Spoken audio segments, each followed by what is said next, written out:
So welcome back to the Convergence, 5 to Midnight's fortnightly podcast, where we speak to all manner of interesting people from the arts, culture and wellness sectors about how we're going to make this world a better place. Some announcements before I introduce today's guest. So the Convergence is now available online in both audio and video formats. The live streams that we've been doing for the past few episodes have been recorded and they can be watched on our Facebook page under the Videos tab, and on our YouTube channel at 5 to Midnight International, as well as on our website. Audio formats are up on most podcast platforms. Like, some of them are still going through the approvals. So hopefully within the next week or so, you'd have full access to them on Apple Podcasts and Google Podcasts and all those good places. And if you want to catch up on episodes in the meantime, you can go to 5tomidnight.org, that's the number 5, to midnight.org/THE-convergence to view all of the episodes that we've done up to date. Now, secondly, our Taiwan Arts Center 6-stone art space is going to go through some renovations for the rest of the year. We'll be redoing the first floor, and we're going to be launching a new slate of programs which will be announced at the start of next year. In the meantime, registrations for our International Artist Residency Program Common Ground is now open. So you can head over to the page 5tomidnight.org/common-ground and indicate your interest. There are no registration fees and it is not a competitive residency. So once you register, we'll contact you to arrange an interview and then we'll work out your residency slot from there. If you want to explore something in your practice, you want to do some on-site research in Taiwan, or you want to run a workshop, or if you just want to play D&D with the team in a second language, like, we're happy to accommodate. You'll be living with our Taiwan team in the space, and they will be more than happy to assist you with anything that you might need to make your time worthwhile. So now that all that stuff is out of the way, we're going to have the exciting stuff. And tonight's guest is Luyanda Unati Lewis-Nyawo. Now, after getting a BA in English Language and Literature, specializing in creative writing, she came to London, where we met at the Royal Central School of Speech and Drama on the Acting for Collaborative and Devised Theatre BA. Graduating in 2018, she found herself waist deep in success, having performed at numerous theatres across the country. Now, you might have seen her at the Young Vic in Danai Gurira's The Convert as Prudence, tackling issues of race, political and religious identity against the backdrop of colonial Mashonaland, which then became Southern Rhodesia and then eventually became what we know today as Zimbabwe.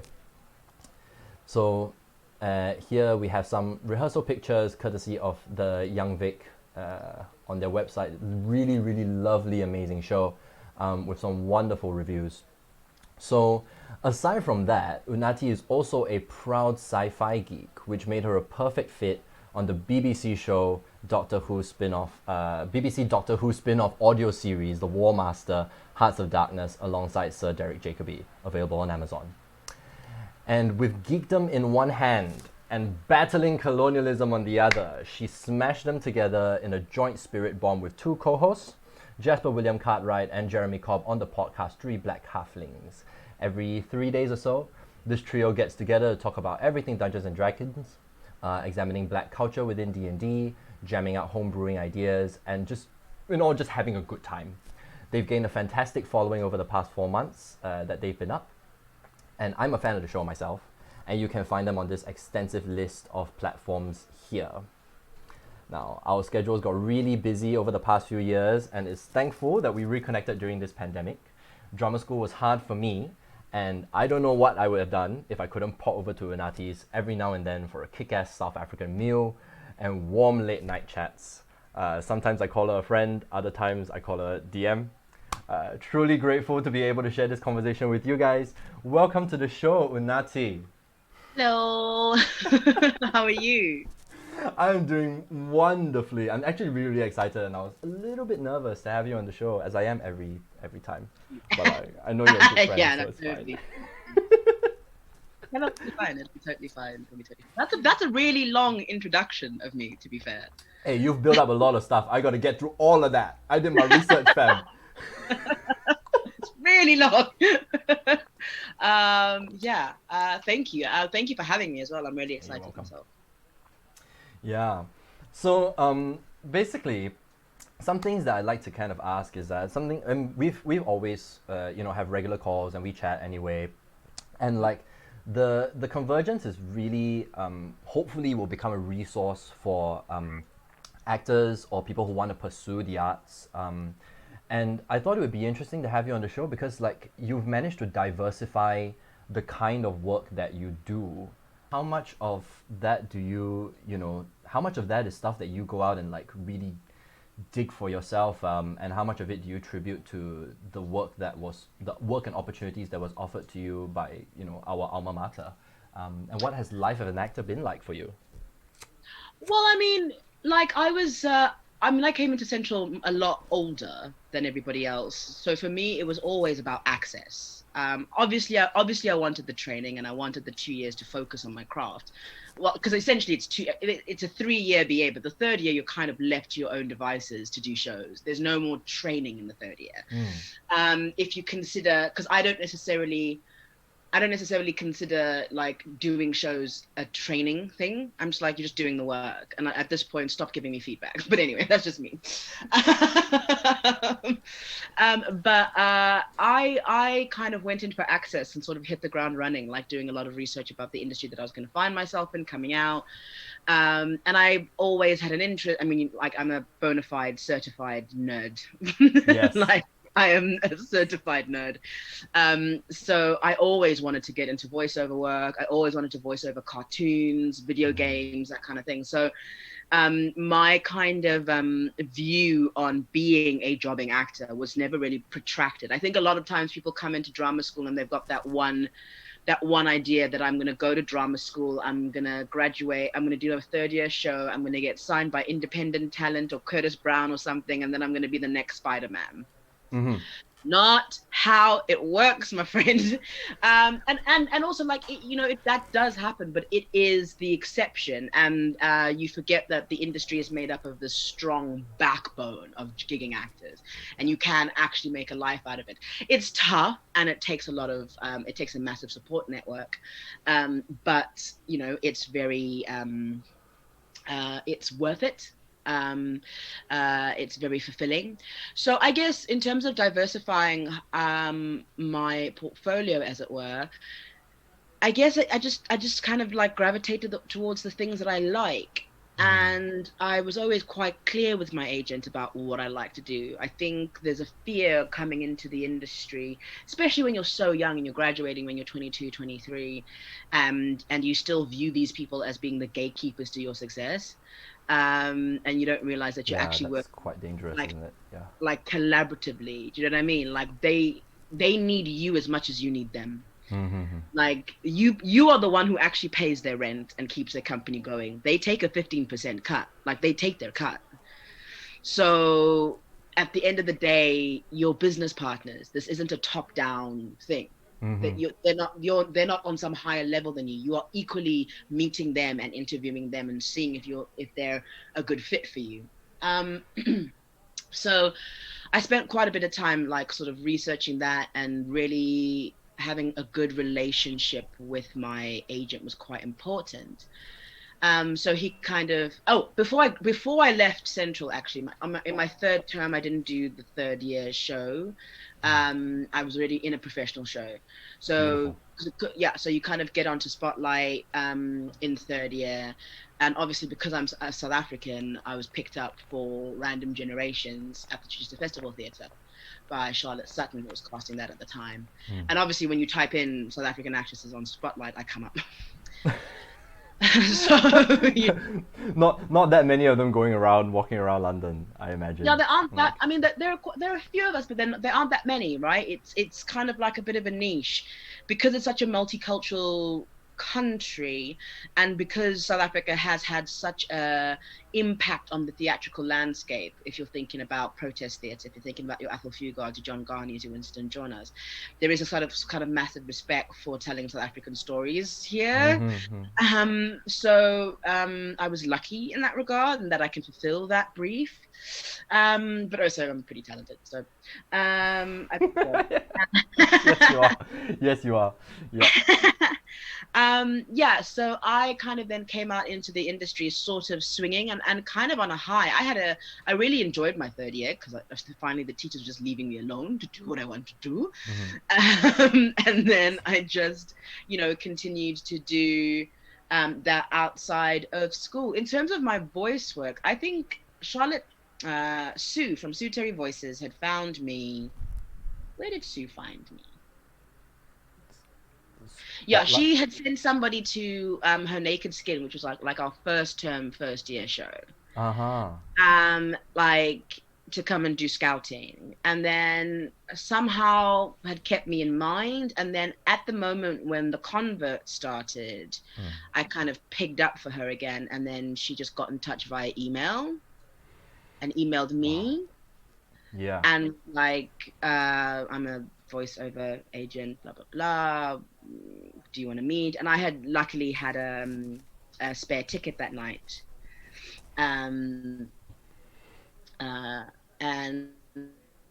just, for the Saturday night show, was it the Saturday night? Yeah, it was a Saturday night, the Saturday evening show. So I gave it to her, like it was a great sort of front row seats kind of situation. She came to watch the show, absolutely adored it, and was like, do you want to sign? And I was like, cool. Wow. And then I had a voice agent, because I mean, at the time, another thing they kind of don't prepare you for in drama school is that a lot of voice agencies actually want to see you work on stage. Like they want to see you in your work. So and it's something that's never covered in prof prep, which I don't understand. But I was really lucky again, and I think that project, the Convert kind of, because I sort of came out of nowhere on that show, and like the casting brief had gone out everywhere. Like I beat out like some names that like I look up to. Like wow. And like and it was because the role again was so specific. It was a Southern African woman who needed to understand that Southern African sensibility very, very clearly. And essentially Prudence's life is pretty much my life. Like we're the same person. You know what I mean? So I didn't have to dig very deep. I mean, I obviously did, because the part is absolutely harrowing and terrible things happen. But it was, I think it was just one of those, because I remember when they called me in for the recall, and then they were taping it to send over to Danai. And then Danai got back to them and just said, yes, of course, it's her. I don't know why, like, it's her, just cast it, it's her. Oh, beautiful. That's amazing to hear from the playwright as well. Yeah, like, it's her. Yeah. She's Prudence. Just so yeah, that was a lot of fun. I enjoyed doing that. And then after that, my voice agent just started like picking up jobs for me kind of everywhere. And then weirdly, my first video game gig came from a friend who went to Central, Robin McHarry, and she started working as Robin is amazing. Yeah, she was on MA Screen Acting. Yeah, she started working as an assistant producer, I think, at Side Global, who do like massive video games. They did recently, the most recent one they did was Death Stranding. They did all of the voice of that. Oh, that's amazing. Yes. So she called me in for, this one's out of India. She called me in for a game called Phoenix Point. They needed they were looking for like strong sort of, because I have quite a like low register kind of voice. And quite a commanding vocal presence. They needed a general, and she suggested me to the production team.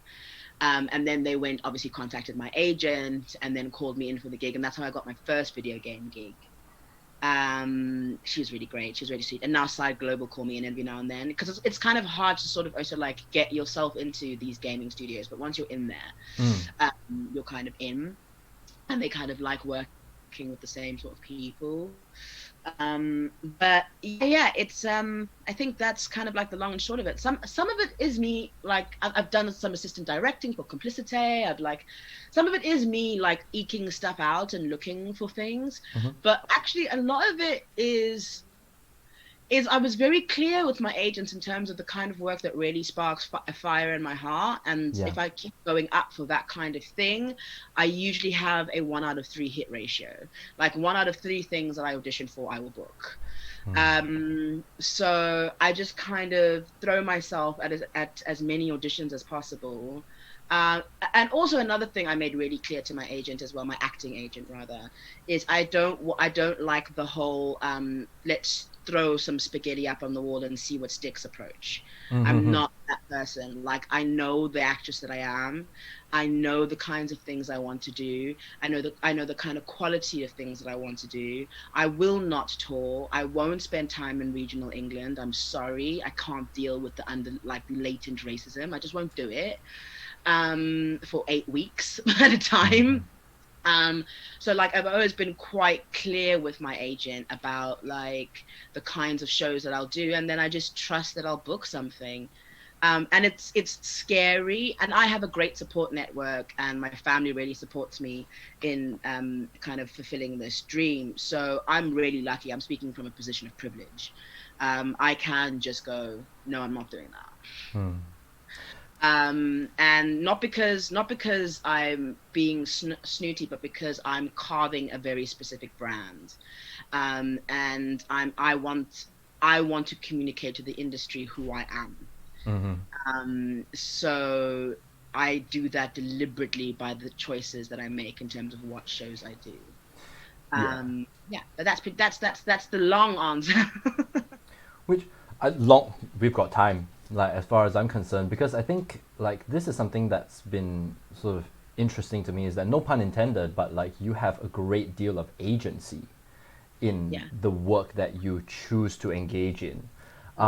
You know, and I really think that you're right. It is a absolute kind of privilege to be able to say, you know, hey, you know, I want this kind of job, or like, you know, if even if a job does come in, to have the ability to refuse and say, no, actually that doesn't sit with my creative impulses as a person.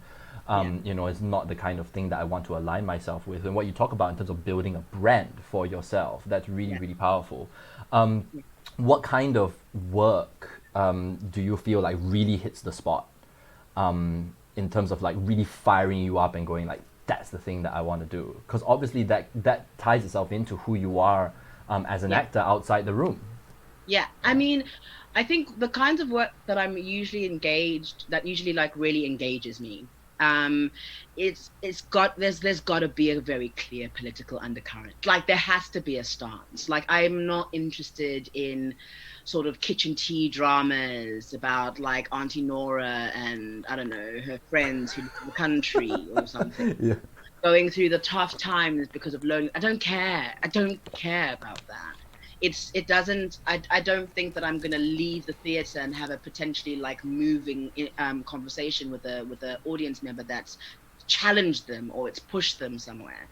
I also like work that like deeply challenges me emotionally. Like there has to be a lot of depth. Like Mm. surf work kind of drives me a little bit nuts.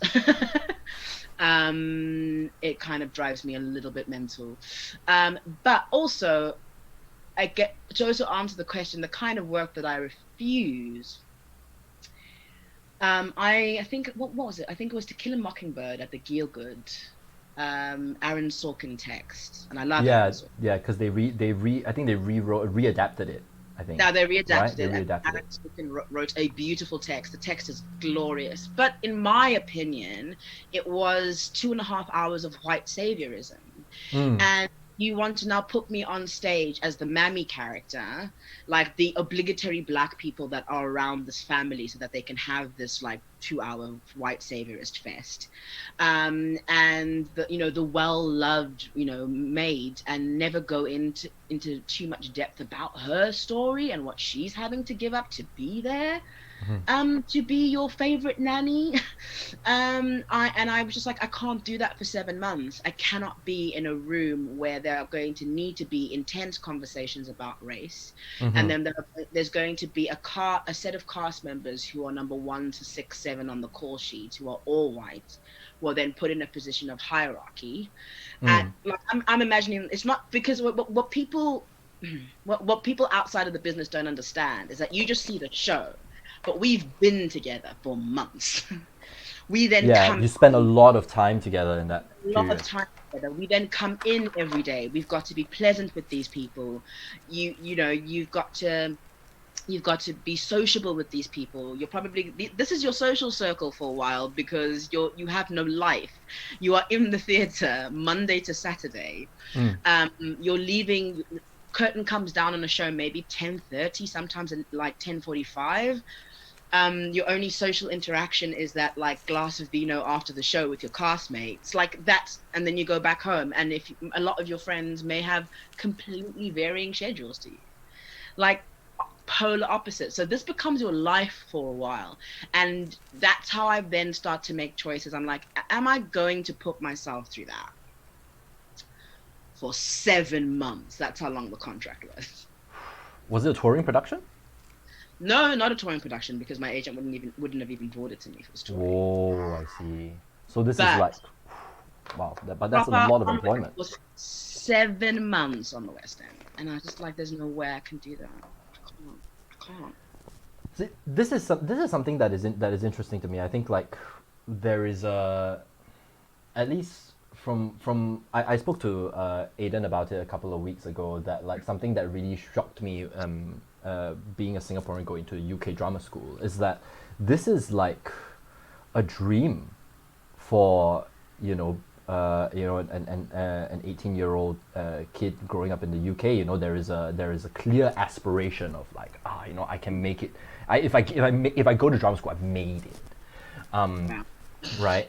And so that later also extends to things of like, landing a 7-month contract on the West End, in a not small part, is for all intents and purposes the manifestation of that dream.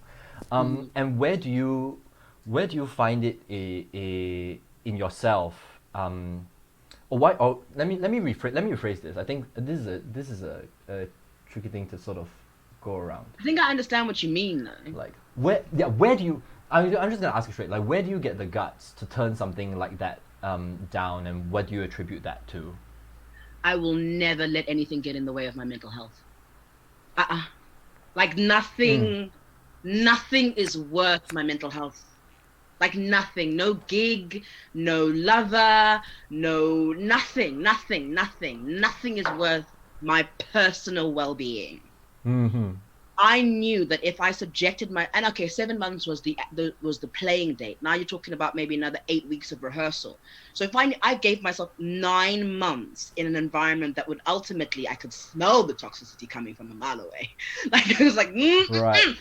9 months of your life. I'm like, I'm already quite adverse to doing like long contracts. I just find them really banal. But like for the right part, like I went up for Miss Honey and Matilda, and I hope it comes around again so I can get that part. That I will absolutely do for a year. I'll take that contract because that'll be a great fun show to do. Miss Honey for 12 months, awesome, and the cast is super diverse, and that's okay. But like 9 months steeped in themes of racism. Yeah.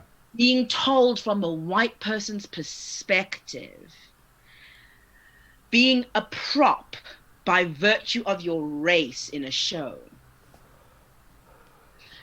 I'm like, no, I'm not about to do it. I'm dealing with egos, dealing with producers. Like, no. And like some of like the sort of core cast are very, very, very mashed potatoes, beige, white, classic British actors. And I was just like, no, I'm not subjecting myself to that. I know that guy. That guy doesn't see color.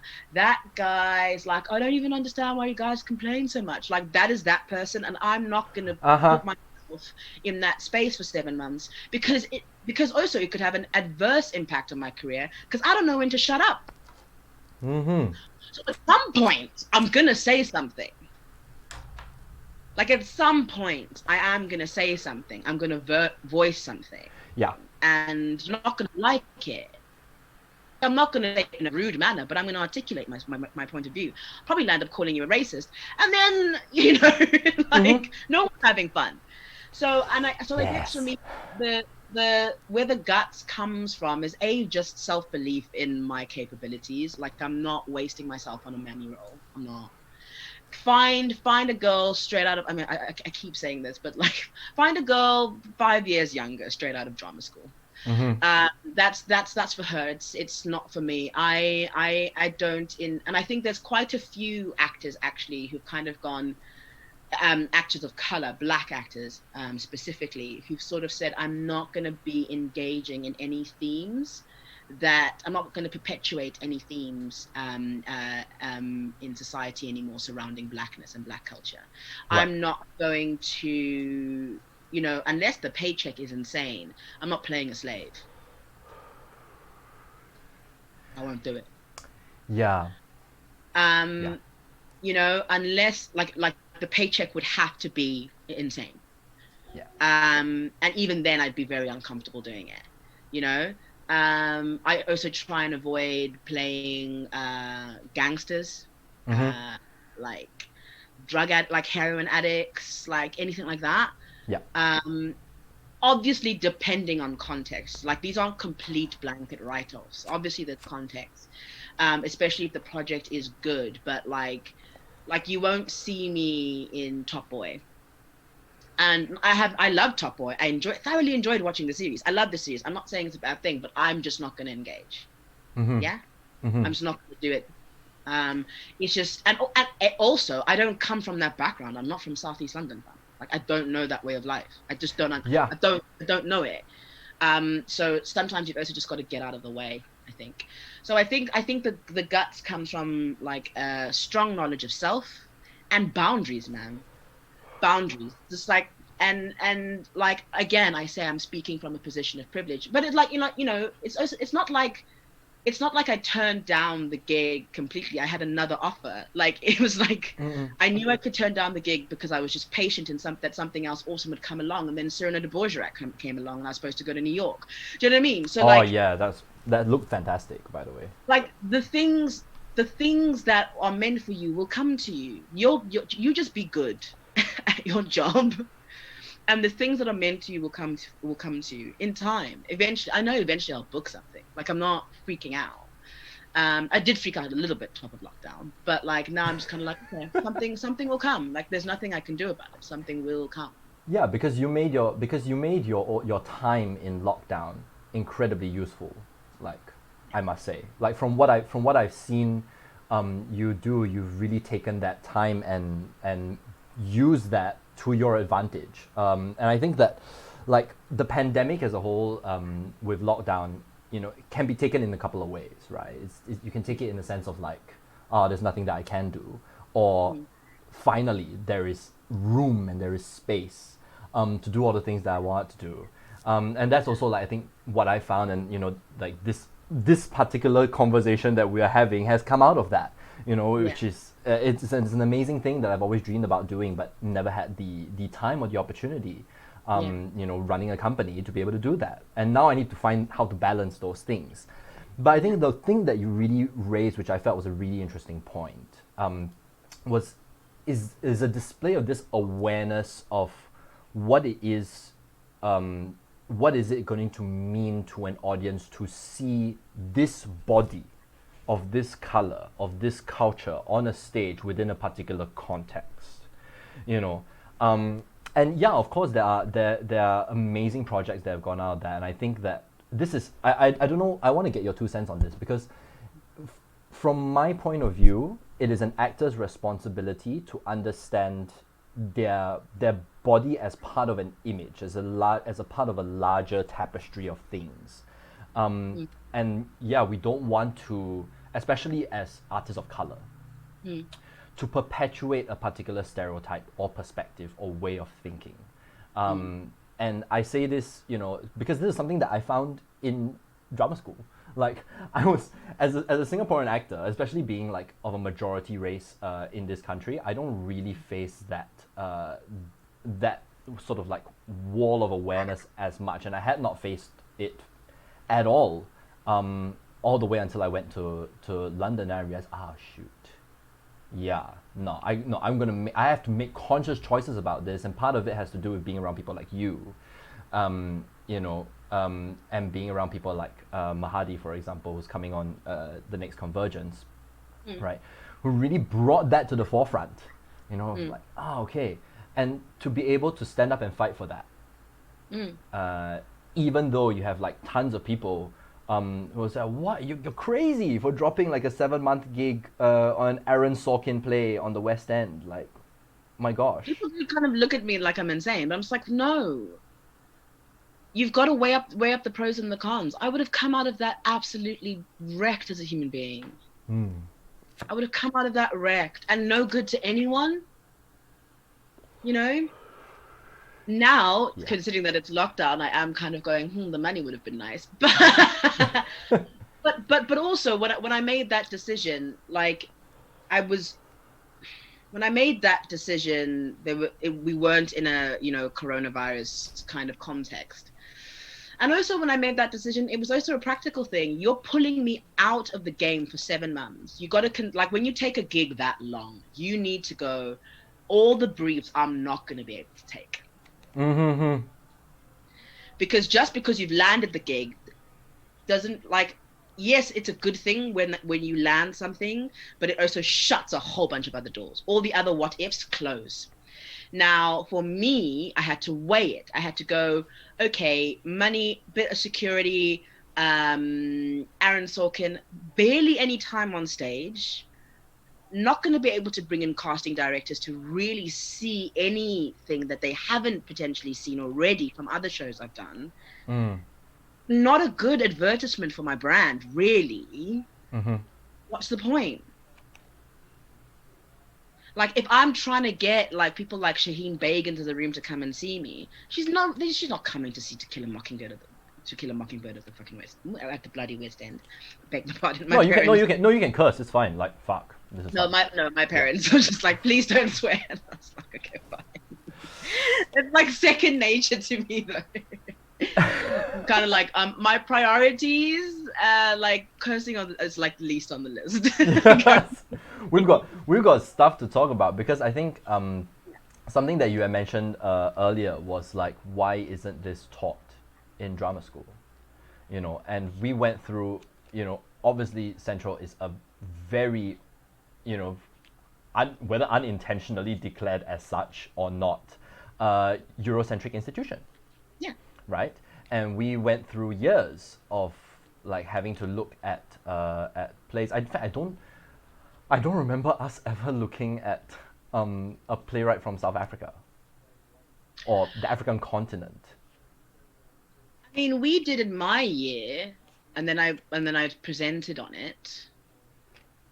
As in, did you actually stage the play? Oh no, we didn't stage a play. No.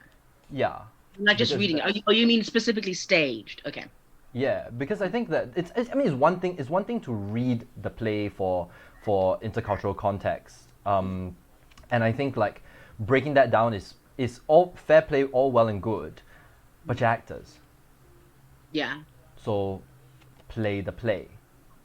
Yeah. Right? Play the play with the understanding of this skill that you've managed to embody. Of what does my act of playing this person convey to other people who are watching it, and that also comes into this big question of like, look, you know, the sense of, you know, British theatre, right? As at least how we understand it in this part of the world, is actually coming from a perspective of, well, it's a white middle class audience. Yeah. Yeah. Yeah. Yeah. So. I found myself in those couple of years really having to like juggle, where do my politics sit outside of the room, that beyond, like, being an international student is one thing, But beyond paying double the fees, what does that actually mean? Yeah, You know, yeah. Beyond paying according to- double the fees, let us not forget that we paid Yeah, double. we pay double the fees, guys. Double. Yeah, it's madness. It's grossly expensive. I suppose, and I'm quite interested in this thing that you just sort of mentioned, like we're kind of coming towards, it's this politics of oneself, of one's body. And I think that it's not nearly encouraged enough in drama schools. And I think it's going to only get worse in a society of cancel culture and whatnot, because we're not encouraging the exploration of one's unconscious bias. Yeah. Yeah. Because you're largely in you're in a room in a European in a Eurocentric context. Yes, you've come to England to study acting. But then I remember when I was looking at all of the literature surrounding the school, the words international were used very, very generously. You know, Yeah. and I was, and as a prospective international student, that was something that I was really, really looking for and seeking out in course materials. So I was kind of wanting more of an international approach, and to some degree, it is done, but also I think it's kind of shoehorned in. And I also think there's no space for real exploration of personal unconscious bias on the part of every student in the room, and it shows. It doesn't take very long before it takes one kind of troublemakery tutor who just wants to let's stir the pot, and to kind of break down an entire ensemble of 16. Yeah. And then it's left in that one space, and then it's never dealt with, it's never properly unpacked, and then you go out and you must spend 3 years with these people. I can hands down, I have at least 6 or 7 racist experiences in my class alone, directed at me, where the other person probably had no idea. Well, in their minds, in their unconscious bias, they're not necessarily being racist, but it's racism. Right. And I think that a lot of institutions are very ill-equipped and unprepared to handle what happens when you bring in people from very, very, very different backgrounds and places and points of view and philosophies, and you put them into a room together, and then you say play and bring your context. And what you also don't, because I personally believe that you can't be an actor without a political view. I don't understand any actor who's like, oh, why you got to bring politics into everything? I'm like, life is politics, babes. Life is politics. Every act is political. Everything, even down to who you love, that's been politicized. We know it to be politicized. So you need to have some kind of political stance, no? It's a weird thing. It's a kind of it's a requirement of the job that is not listed, right? On the job. Yeah. And I think that there is something to be said here for, as an institution, where do you feel the institution's responsibility is in terms of having to provoke an interrogation of the unconscious bias?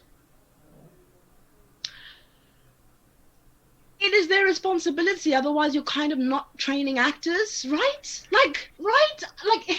I know that that the onus is also on the students to fill themselves, to go out, to seek things out, to listen to the news, but I think we had one class where they were like, listen to some podcasts and do this kind of stuff, and that was it. Yeah, exactly. So this that's what my question is getting at. Is it enough for the institution to go, please listen to this podcast about Black history in America for this term, so that you understand the context of this play that we're doing in the American term, or are you calling for and don't let me put words in your mouth. If you want to check me. But are you saying to take that investigation much deeper in the sense of like it's also in the way that your bodies move. It's also in the ways that you communicate ideas in the room when we are rehearsing, and not just homework that you go home and then come back and write an essay on it or do a presentation on the history of, you know, this particular colony of people. I think it needs to go much deeper. I also find it fascinating that in the UK, they only in drama schools, they only ever look at racism through an American lens and the American term, as if it's like just their problem and they weren't the people who started this whole issue in the first place. I find that fascinating and very telling. I think there should be a greater discussion, and if you're wanting to have a conversation about you know, those kinds of themes, you should encourage people to start researching the source, because this is head office. And I do think it goes deeper than that, because then you don't find yourselves in spaces where you are in a class and you're having a discussion and somebody thinks it's a good idea to cast a production of William Faulkner's The Sound and the Fury race blind. Huh? I'm sorry, what? Yeah. What? And then you're kind of sat there, and now all of a sudden it becomes my responsibility to be like, no, we are not doing that. You as a white person are not getting up on the stage and like walking in those shoes and trying to tell a story of subjugation in the American South. Are you insane? Do you not understand the implications of that? Like, you asked me about where do I get my guts. Where do they get their guts? Mm-hmm. Where do they get the guts? Yeah, because I would feel uncomfortable in that position to comment about. No, not even in a rehearsal room. Like now sitting with you talking about it, right? Like I don't feel like I have the necessary experience or position to talk about racism in America. It's weird, and I don't like. This is not just about, you know, the amount of research. Like, I can do research. It's not about personal connection, right? I lost a friend to race violence. Like, I understand it. I know. I can understand from personal life experience what it would be like to be an Asian person living in Singapore who has a friend who we lost. Because of the current amount of danger that there is in that country. But I think that being in the theater, being in a performance, it is a position of power. You are talking to a group of people who have agreed to sit down in a room with you for, you know, 2 hours, 3 hours, however long, and listen to your opinion on this thing, whether you are saying it through devised text or words that were written for you by somebody, or whether you are just saying it with your body purely to the act of listening. That there is a demand for a mindfulness in the actor about what that is conveying and how that is conveying it. You know, and I cannot agree with you more about how that is not taught. Not taught as in like teach you the skills to display a particular point of view. No, but I think it's the skill of questioning that particular point of view. Yes, and questioning at kind of every moment. And I mean, I remember when we were doing this particular production, Trump had just won the election. You want to do that in that greater context? Oh yes, that's right. Yes. Are you insane? Like, and I just had to say, like, if an African American walked in and came to watch this thing, I would be mortified. I would be mortified. Was there an African American student in your class? She left.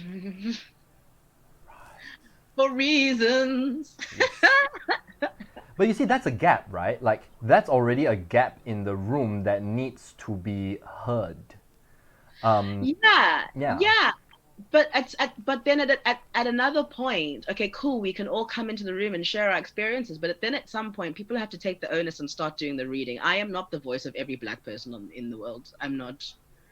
And also, like, why are you coming to me to ask me about segregation in America? I'm South African. I can talk to you about apartheid, barely, but I'm South African, mate. Like, why are you coming to me? I did not grow up in the South. And that's another thing is that like people, people, especially in those institutions, it's kind of like you have to be the voice of an entire community at all times. And they don't understand that Black people come from a lot of different places. Yes. It's And like someone Asian in your people class too. coming to ask you about, I don't know, Japan, imperialistic Japan. No, I lived there for 2 years. I don't know. I can tell you what I can tell you Oh, what daily life in I can tell you what daily life in Japan is like. I oh, like yeah, I can tell you about the politics in terms of like what I do know from that, but I can only own my perspective. yeah, And I think that's the word that's kind of thrown around. Race blind, did you just say? Did you say yeah, race race blind? blind Has it casting. evolved from color blind? Is it the same Well, I thing? mean, I suppose I say race blind casting because I want to kind of call it what it is. Color blind is too, Yeah. it's too wet. It's too British. It's too beige. Yeah, it never It's meant too anything to me. apologetic. You want to say race blind. That's what you mean. So say it.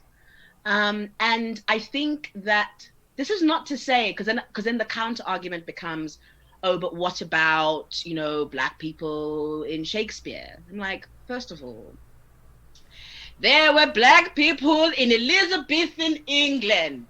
Okay, okay, like the reason why they weren't on stage was because of racism. I don't know how much clearer I can put it for you. That's not an argument. Like, there were Black people in Victorian England. The fact that Oh now we're my god. appearing in stories is actually historically correct. So take a moment to check your unconscious bias before you open your Yeah, mouth. no shit. No shit. I think this is whew, okay. This went to a place that I wasn't expecting for another half hour. Which is great. Now I was like, there's me trying to sort of like weave it in, and then it just like this is why I love talking to you because you just go like, don't weave, it's there. Just That's it, man. We haven't got time. I mean, we've got yeah. loads of. You know what I mean? Like, why dilly dally around the point? Why do that? And I guess my response to that is until the playing field has been leveled, until we're at a point where there are as many jobs for white folks as there are for people of color across all the groups. I resent that term people of color Right. because it homogenizes all of us. Yes. Like, Yes. we are, yes, we are people of color, but we are people of very, very different colors and cultures and backgrounds. Yeah. Yeah. Like, you can't homogenize us. You can't put me in the same category as a Desi woman. I know nothing about their life. Mm-hmm. Like, I know nothing about it. I get some strange acting briefs sometimes, especially from white casting directors, and you're like, this should go to somebody maybe potentially of Somali descent. I know nothing about being African Muslim. And of course, Mm. I'll act. But like me as the actor, I'm looking at the brief, I'm looking at the script, and I can see the person in my mind who's right for this role, and it's not me. So why have you sent it to me? Mm-hmm. I can see that I know this woman. I know who you are. I know who Salima is. I know where do I look African Muslim? Where on this face? I'm very much Nguni. Like, I'm very much Nguni. So why have you brought me into the room? And then the casting director obviously loves it, sends it off to the director. I get called in for a callback and I go, okay, cool. Because I mean, I'm a good actress. Mm-hmm. I get called in for a callback and then they cancel the callback the same day, citing that they decided to go in a different direction. And I promise you, it's because of that very reason. Because the casting director has now sent stuff to the director that doesn't make any sense. And I'm like, babes, I could have done your job for you. And you know what? Let me do your job and let me get paid right now. Hmm. How okay, so obviously this is not a light issue for you as an artist, understandably, but also like as a representative of a community, this is not a light issue. Yeah. So how does this actually impact your mental health? Because you mentioned it earlier, and I can understand if you don't want to get into details whatsoever, but like, what Oh no, I'm a is very open individual. okay, then in that case, I'll just ask what are some of the racist experiences that you have had as an actor in the UK of African descent? I have had people say to me that I am the problem because I see color and they don't see color, and that's just no way to live. And it's not my problem because of my white skin that you find difficulty. I have in Chichester, while I was doing a show, walked down the street and have literally had people cross the street away from me because I'm a like black woman that they don't recognize. I have had people use microaggression to somehow try and justify choices that the industry makes that benefit them, while subjugating or vilifying another group, and for the sake of art. I have witnessed people use white tears, white female tears. I've witnessed people use white tears to try and vilify cast members. I have in the room in like exercises heard people use racial slurs, sometimes directed at myself or others. I have had people say to me, "Oh, can you just make it a bit more Wow. ghetto or more black?" I don't know what that means. Um, I could be here for a really long time. Um, I thought you said I 7. 7 in class alone?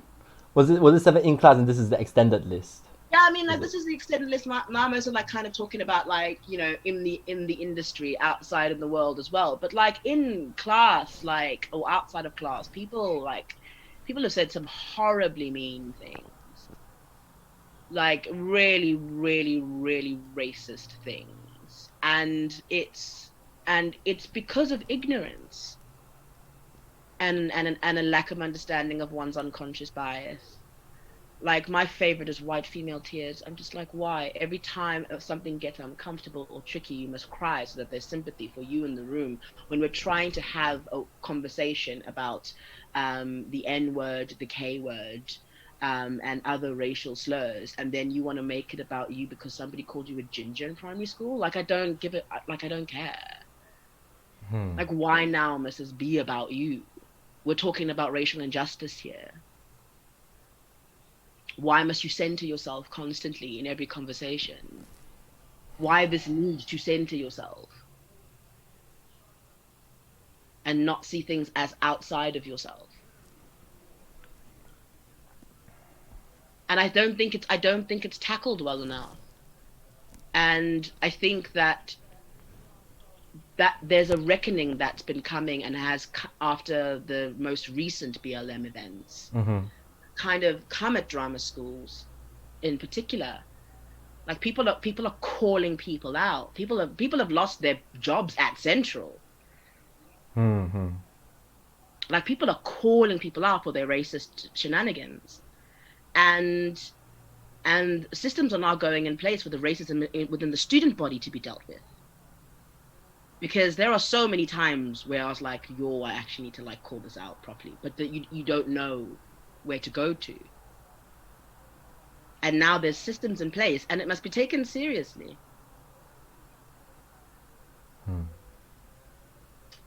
And it's for my mental health to kind of bring it back to that question. I Yeah. mean, in my like professional capacity, doing the convert was one of the hardest shows of my life. How so? And I think for context, it's What worth to share a little bit of what you can about the play without spoiling it, just so our audience understands why that's so impacting. the play is kind of set at a very volatile point in Zimbabwe's history. It's inspired by the events of the first and second Chimaranga, which are the uprisings against British colonial rule. You can go and there's a few resources out there on YouTube and stuff about the period, and the atrocities committed by Cecil John Rhodes, and it follows a priest named Chilford, who is a Roman Catholic priest, who has kind of assimilated as much as he can into white culture, into British culture. He drinks tea, he does things the British way, he wants to become bishop? Is that Anglican? I don't know what happened in church. I don't know what I'm talking about. But one of those things. I did this show for a very long time. But he wants to like rise up the ranks in the Catholic Church, and it's very difficult because he's a black man. But he looks after this parish for the sort of head priest of the region, and because of that, gain certain privileges, and he's trying to go out and convert people, because one of the other brutal, in my opinion, tactics used by the colonialists was a eradicating of personal culture and identity and an assimilation into whiteness. Yeah. And forcing whiteness to become an aspirational thing that one could never achieve, because you're not white. And literal destruction of heritage and culture in communities in an effort to break people down. And to do that, they used other black people. And I played Prudence, who was a young girl who was sent to a missionary English school, learned English, very, very bright, very intelligent, more intelligent than her male counterparts, whether black or white, more quick-witted, and has kind of mastered the play acting of whiteness more than anybody else, to the point at which the last thing that she would have to master would be the transformation of her skin, and she could be in a Jane Austen novel.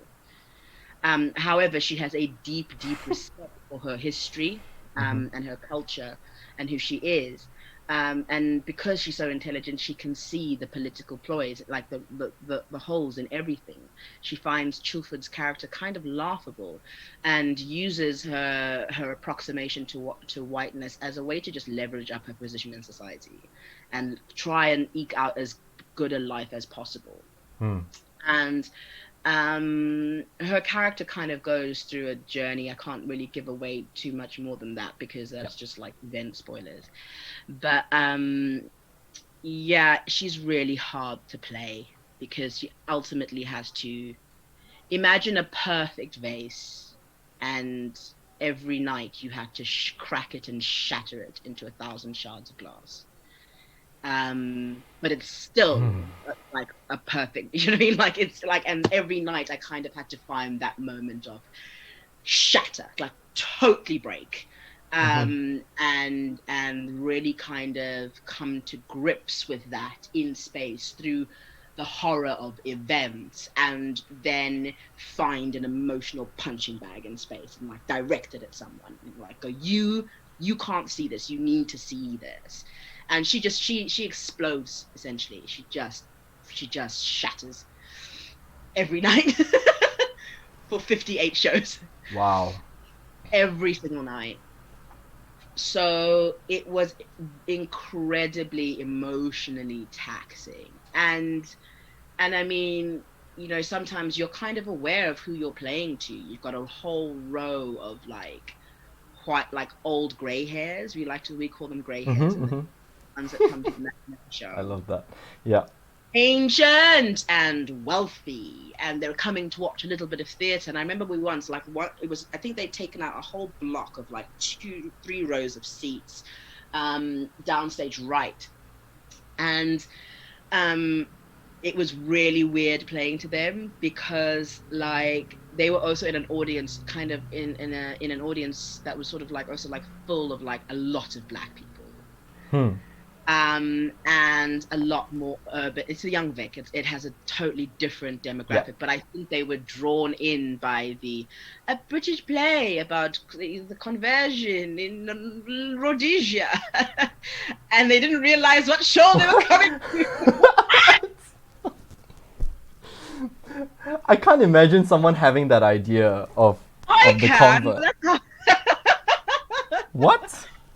I can. Those gray hairs are like that. They're so out of touch because it was like you could see them having a really hard time in the show. You could see them like really, really struggling. And then everybody, it was telling, everybody gave us a standing ovation and they all sat except for maybe like their younger kids. Well, are you serious? They all sat down? Yeah. They They didn't weren't stand. they could stand. They weren't ancient people. That's a very palpable. You can feel it. Yes, exactly. So like I spent most of the show directing, and like afterwards when we were speaking together after the show, it was like, did you feel yourself directing like all of your energy towards them? Like they're like, yes, colonizer, you will earn, you will unpack all of this. Your wealth is stolen.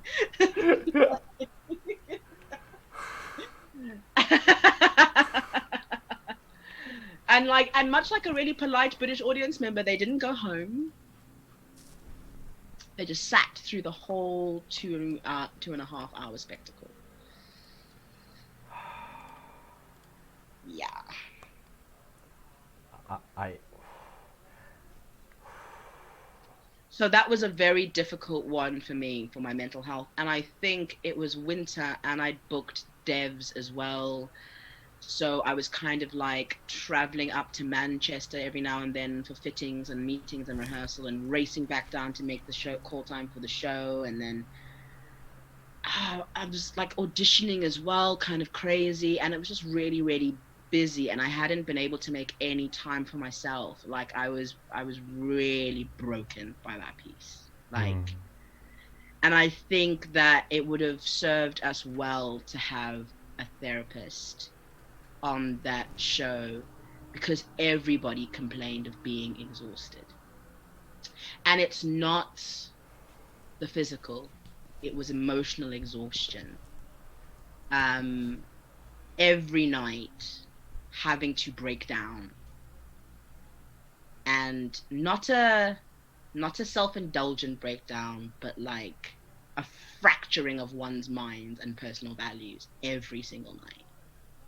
And a lot of those themes just being really, really close to home. A lot of the words really resonating with you, feeling like they're yours, despite having done the work to make them feel like they're yours, having them literally feel like they're yours. Like the playwright is literally inside of your head. It was hard, and I should have been in therapy during that period. I should have been in therapy. That's something that they definitely don't teach you in training. Yeah. And afterwards I'd gotten, a couple of months after that show, I got a brief actually for the new Winston Pinnock play at the Royal Manchester Exchange. And Miranda Cromwell, who was directing it, it was lovely. I also got a chance to meet Winston. I didn't book it, but it was lovely to meet them, and they were lovely, and they enjoyed having me in the room and sent good feedback to my casting, to my agent. So it was just about creating the right puzzle. It wasn't any indication of my talent or lack thereof or whatever. And I was relieved. I was so relieved. It's like, if I had to do another show around racist themes, I think I might. And I just started therapy at that point. I was like, I can't. I'd have to move up to Manchester for 8 weeks.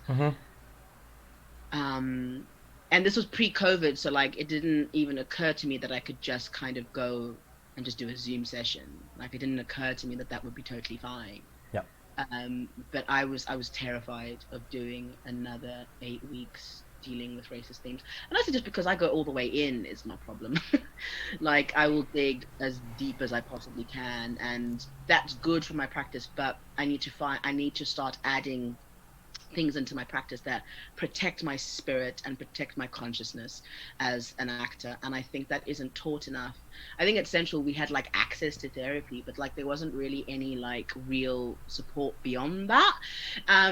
And I mean the tutors, if you had a good relationship with the tutors, you were in a really lucky position. But if you didn't, then like it was kind of difficult.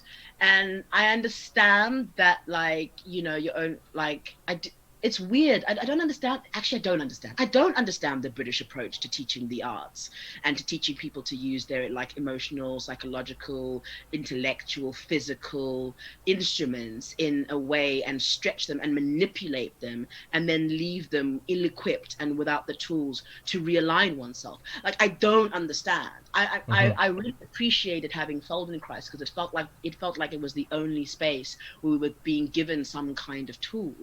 But I think that, like, because I've done like things like Perdekamp emotional method technique, and I know that there are practices that teach ways to come out of or disengage with a part, or at least be able to put that down somewhere.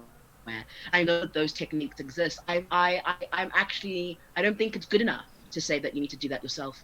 I don't think it's good enough. I think it's actually irresponsible on the part of many institutions, not just Central. I think it's irresponsible because this craft is such you. It's you. Like, you know, I'm not a painter, so if I'm being horribly glib and this is a terrible analogy, please come for me. But like, of course, a painter is painting from their heart and their soul, from inside, and it's in them, and they're translating that and they're putting it onto the canvas or onto the sculpture, whatever they're doing. But at some point, you can put the paintbrush down. I can literally never walk away from my tools. Yeah. Because they're me. I literally cannot walk away. And I think it's woefully irresponsible to not look into new practitioners, other practitioners who are actually trying to explore the exit out. Because there's so much work into the digging down, the detail, the going into something, but there's never enough discussion about the exit out.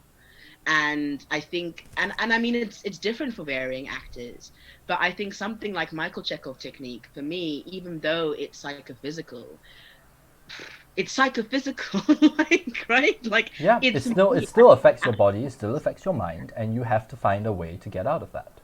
Yeah, And well, at least give it time to rest. yeah, So I think now, because I want to touch into this part about what you mentioned, a very nice keyword for me, which is practitioner.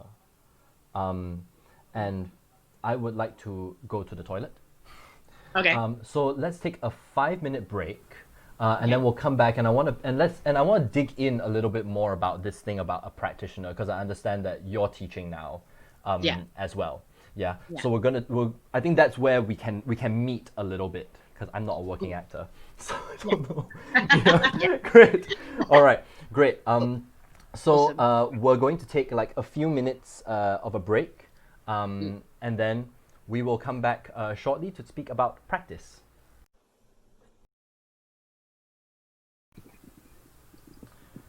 All right, and welcome back. Thank you very, very much for your patience. I really had to chuck a slash at that point. That was a very heavy segment, because I think like it's never easy to talk about race, especially institutionalized racism, and also in the context of education. And like, I mean, I come from a repertory system Yeah. in a way. So my idea of education has I think a little bit more room to play. Whereas I understand like now you're teaching at Guildford. I'm helping out there, going in for auditions, teaching more privately, working with people, and potentially going to go into Guildford a bit more often. So having brought up everything that we've talked about in the start of this episode, like where do you position yourself as a practitioner to, in a sense, like contribute to the efforts being made in this direction, of being more inclusive and having an awareness of race and color and politics? Well, I think by kind of virtue of how I choose to engage with prospective students if they're auditioning or students. I think my first thing is I try and like eliminate, maybe this is the bad way to go about it, but I try and eliminate the teacher-student dynamic in the room. I try and break that down as much as possible and from early on, because then we can start to have honest, real conversations with each other where you're not looking to me to have the answers, but you're looking to yourself to work them out. And I can be there to kind of help you, to guide you through a monologue, as it were, to coach you for like your drama school auditions. I can help you, but I'm not hitting the pavement every day. It's you. It's all on you. So I think that that's what I try to do. I also like, I can only teach that which I know to be true, right? Yeah. So I can only come at something from inside something. I can only give you the skills that I acquired that resonate to me and currently, and the things that I continue to learn every day each time I apply these things in different ways. I also like to work with students on like more like practical based stuff, like how to get your self tapes done. Like, and I know it's because you want to try and remove as much of the anxiety out of any part of the active process as much as possible. And these things are anxiety inducing, mainly because of the turnaround. You know, in drama school, you're under this illusion that you get, you know, 2 whole weeks to look at a character. You now have 2 hours in between shifts. Make it work. Like, Yeah. and not panic and make choices and make strong, confident choices and be detailed. Find ways to bring your passion in while you're stacking a shelf at Tesco. Like, you know, because you're going to have to do that. Practically, that's the real work of it. And you might get, you know, an 18-hour turnover, or usually it's about 3 days, but most actors spend like the first two of those panicking and not actually getting anything. That's true.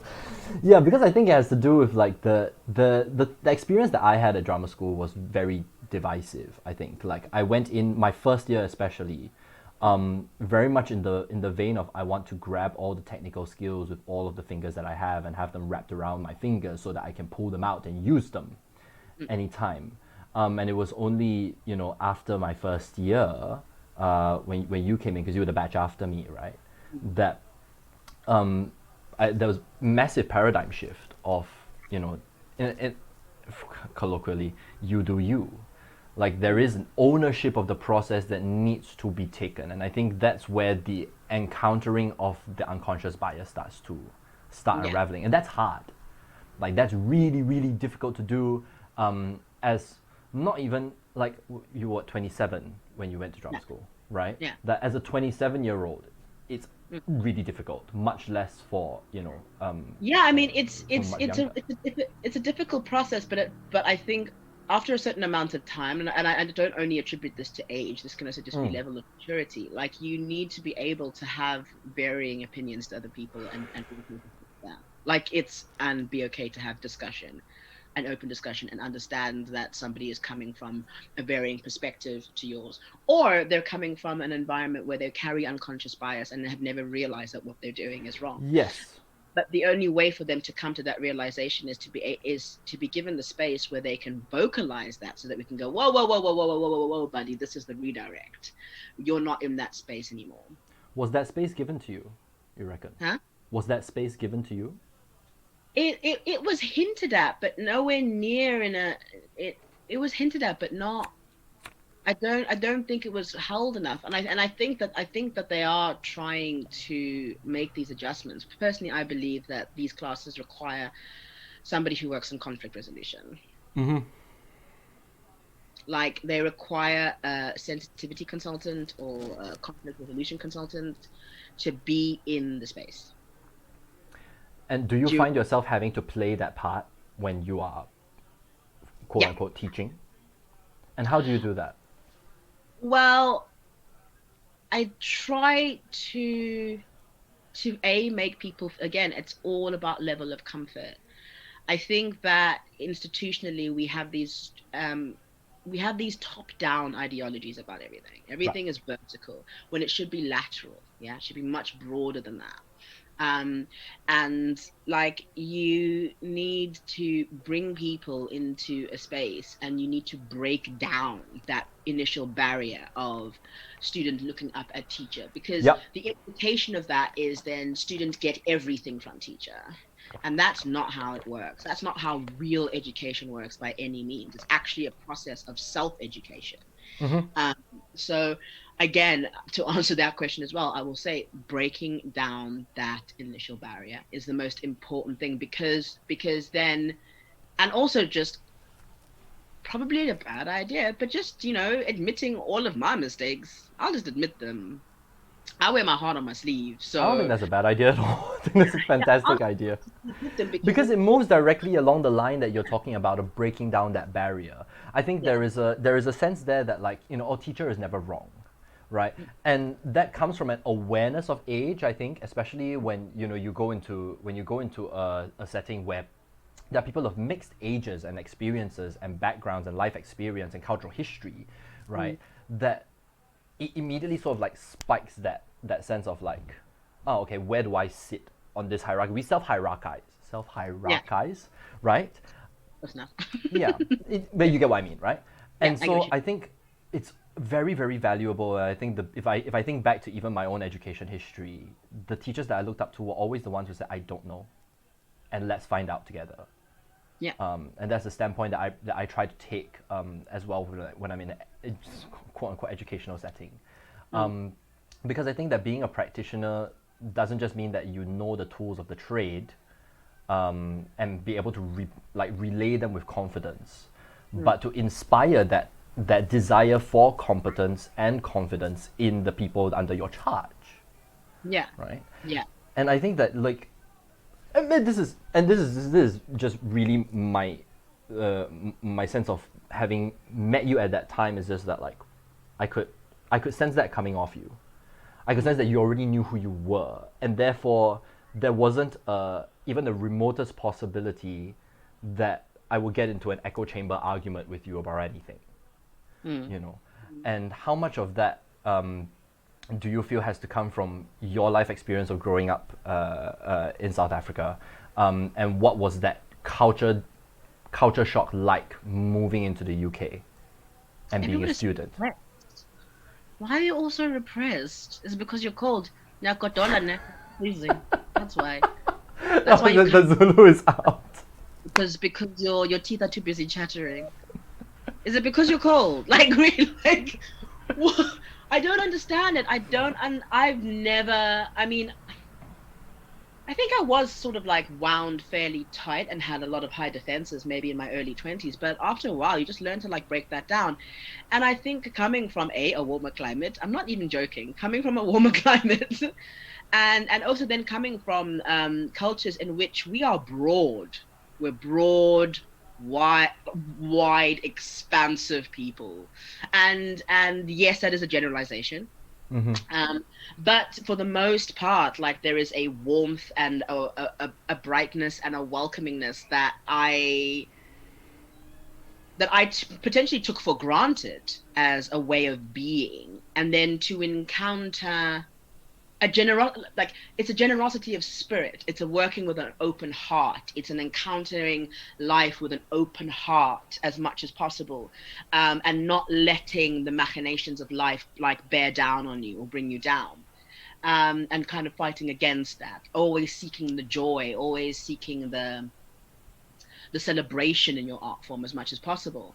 So then to come here and meet a lot of repressed people. Like, a lot of repressed people. Very, very repressed. Very, like, very small, very contained. Was very jarring to me.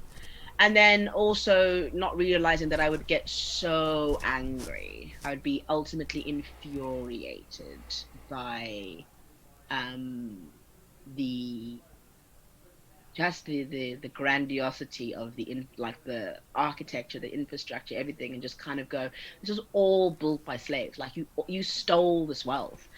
All of this is stolen. Like it's built on the bedrock of theft.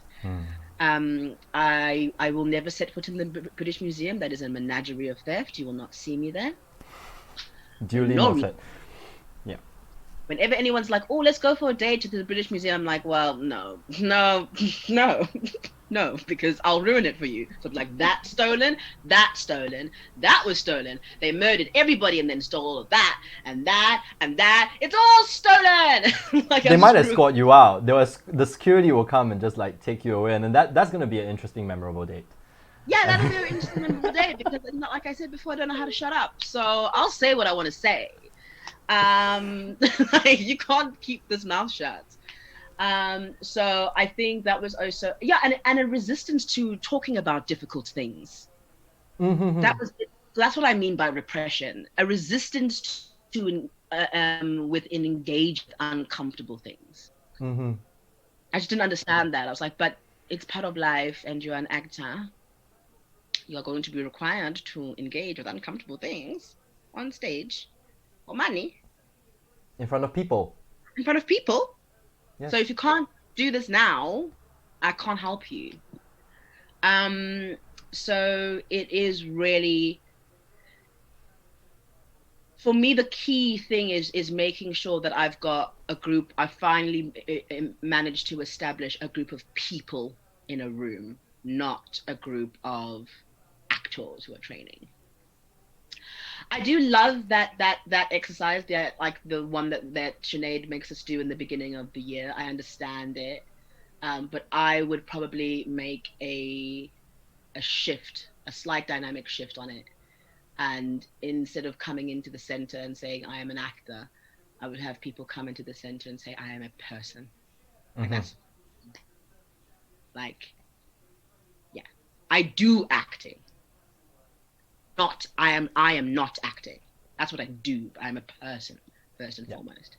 And like the closer you can get to that holistically as an individual, your inner actor will just soar.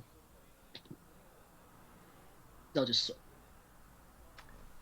See, there is when I asked a similar question to Aidan a couple of weeks ago, he answered with two hats, and one of them being an institutional hat, which has to do with the conveying the technical requirements of the job.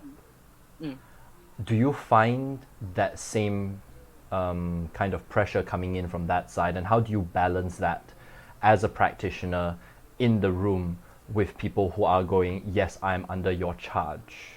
Because there is a demand, right? And this is because I want to check this simply because from where I work, those things are very intertwined. If I decide to do a session that is completely no hard skill technical stuff, I'm free to do that because I don't have an institution sort of holding my paycheck over my head. But at the same time, in this setting is very, very different, right? There is a sense that like there are rules to be followed, there is a code of conduct that has to be followed. And one of the things that comes to mind every time that I think about this is one of our lecturers on the very first day of school was required to declare to all of us in the room his sexuality. Which is bizarre to me because at that point, like, I just came in like I'm here for drama school. Like, I don't care who you're attracted to or why necessarily, and it had to do with being in physical contact with each other, and it's just like, because at that point to me it was a normal thing. Like, I'm okay. I wouldn't ask you if you didn't want to offer that information, and so I think that's really, really in a weird space for me because the institution has a demand over a practitioner to go, you have to reveal this part of your life. Don't care whether you're comfortable or not. I think he was very comfortable with it. But the idea that was mandated is shocking.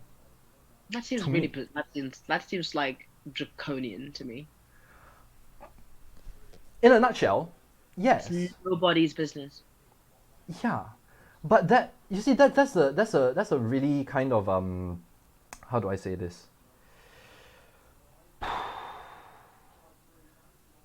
It's reductive for the person. Do you know what I mean? Yeah, and I mean, like, it can- has nothing to do with the work. What do you mean? Like, Yeah, it's yeah, just, it's nothing to do with the work. understand, like, what, why an institution would mandate such. I'm just like, why would you even ask for that? It Yeah. seems incredibly arbitrary. But I guess in terms of like balancing like technical elements, again, I'll bring it back to one of the coolest D&D classes, which is the Artificer. Mm-hmm. The Artificer can make magical items and bring about anything in their imagination into the world. And the way that I view it is, if I always view every single one of those tools as something that liberates you. Yeah. So when I'm working with auditionees and they're coming in to do their Shakespeare and I can see they haven't done the I am, it's the first thing I work through them. Like, it's the first thing I go, ba-bam, ba-bam. If you just say it like this, it will flow. You'll find the natural rhythm and you'll breathe where you are supposed to. Like, it'll be fine. And also you will beat it into your body. I like to hit my chest because, like, you beat the thing into your actual body until it becomes real thought so that you can, like, express it. And every time you do an exercise like that and you get them to, like, chase, like, the end of the verse line, Mm-hmm. you all of a sudden a speech, like, fires up. You're like, you see, you don't even have to do anything. You just got to trust the tool. Like, trust that you're a person full of all of these things, full of impulses, say yes to everything, and then just go. Yeah. And trust the technical tool. That's a very kind of small microcosmic example. But, like, I really, really relished my time at Central, working on Shakespeare text, because that element was just like, well, if I just understand this tool, if I just get it, then I don't have to worry about it. The text is going to tell me what it means. The text is going to tell me what it wants. And all I have to do is live it, breathe it, and put it into my body. And that's it. And own it and say it like I mean it. Spend 3 years getting a paper. And the knowledge that, That's all you learn to do. You learn to say it like I you mean it. Yes. And just walk like a person, That's what I think. In terms of that, I think that all of the tools, no matter how technical they are all given to you in an effort to liberate you. And the more I kind of try and incorporate that, holistically is not the right word. I try to incorporate that in an intertwined, dynamic way to showcase that you're not just sitting here doing a boring exercise. The exercise is about something. It's about unlocking something. And it's about just sitting with just the exercise, not trying to do acting, just sit with just the exercise. You'll get to the acting bit. Like, and the acting bit is that process. Because people like to, like, jump. I had the same habit. I like to jump to the end and do the acting bit. Mm-hmm. That's not it. Like, that's shortchanging yourself. All you have got to do is just do the exercises. And I promise you, in a couple of weeks, you go, oh, that's settled in. Okay, cool. In conjunction with doing your research and looking at the givens and doing your text analysis, all of those things that seem academic or frustrating, it's all in an effort to fill you up with all the things that you need, because this person, that I am a person, but I'm trying to become another person, yes? Mm-hmm. This person I'm trying to become knows all of this. So I need to know all of this and just know it. I don't need to play the fact that I had recording lessons as a young Russian girl, recorded lessons or piano lessons as a young Russian girl, but I just need to know it. That's all. Yeah. That's my response to that. How do you go about your practice in your space, actually? Like, talk more to that for me, because you're saying that you're coming from a repertory place. Yeah. What does that mean? What does that look like for you in terms of how you structure then your training towards productions, or Is there like a concurrent, like constant, like practice check-in? How does that work? Um, so, coincidentally, I'll answer this with two hats. So there is the technical aspect of things, and that very, very much has to do with the physical freedom of the body, right? The vocal connection that is established between your body, like in terms of your controllable limbs, but also all the physiology inside, right? And is recently expanded to also include how do you become a mental gymnast, you know, and be able to make things like, you know, I was a little Russian girl that went through recorder lessons, but understanding how the mechanics of that image releases particular signals through your brain, that creates a particular state of being inside, and that's a very technical thing. I would consider myself a mechanic before I consider myself an artist, because it's really, really, really mechanical. But then there are all of the things that get in the way of that process working. As you said, like, you know, there is this thing about, okay, yeah, beat the rhythm into your chest. Cool, technical. Anybody can do that. And the tool works. Do it for long enough, eventually it will work for you. Fact of life, right? But then the question behind that is, why are you, you know, in the bar instead of working on your lines? What is the thing that is blocking you from accessing the tool that will get it to work for you later on? And that's the second part of that training. It is unlocking all of those things and going like, yeah, actually, why am I motivated towards this thing instead of that? Why was this a blind spot? Why have I never checked Chinese privilege in my life growing up? Why does this particular vocal kind of tick happen, and where does that come from?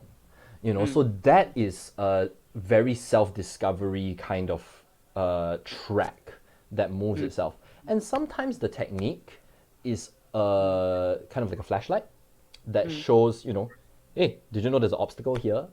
And it's my job, in a sense, to like just give them a little push from the back to go like, why don't you go figure that out? And you can let me know what that is, and I will guide you through those questions, but I'm not about to give you the answer as to why that obstacle is there in the first place. You know? And I think of it as like it's like a tool. It has to be a 2-for-1. So for every one tool that I offer, or every one piece of advice that I offer, I try and tease out 2 more sort of like bits of revelation or discovery within the actor. There was one of our company members at our most recent trip in Indonesia who had like, she had grown up with this like cutesy voice that was kind of like blocking her off from her lower registers and stuff like that. And when I was working with her on accessing the deeper registers of her voice, she wasn't finding access to that as easily as, you know, some other members of the company were. And, you know, it just took, you know, we all had a group session, everyone left, and I do individual check-in sessions, right, with people on a daily basis, different people every day.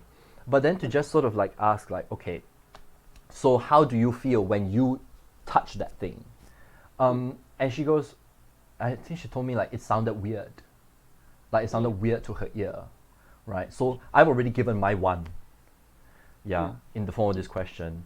And then, you know, so I just asked her, okay, so why does that sound weird to you? Why do you label that as such?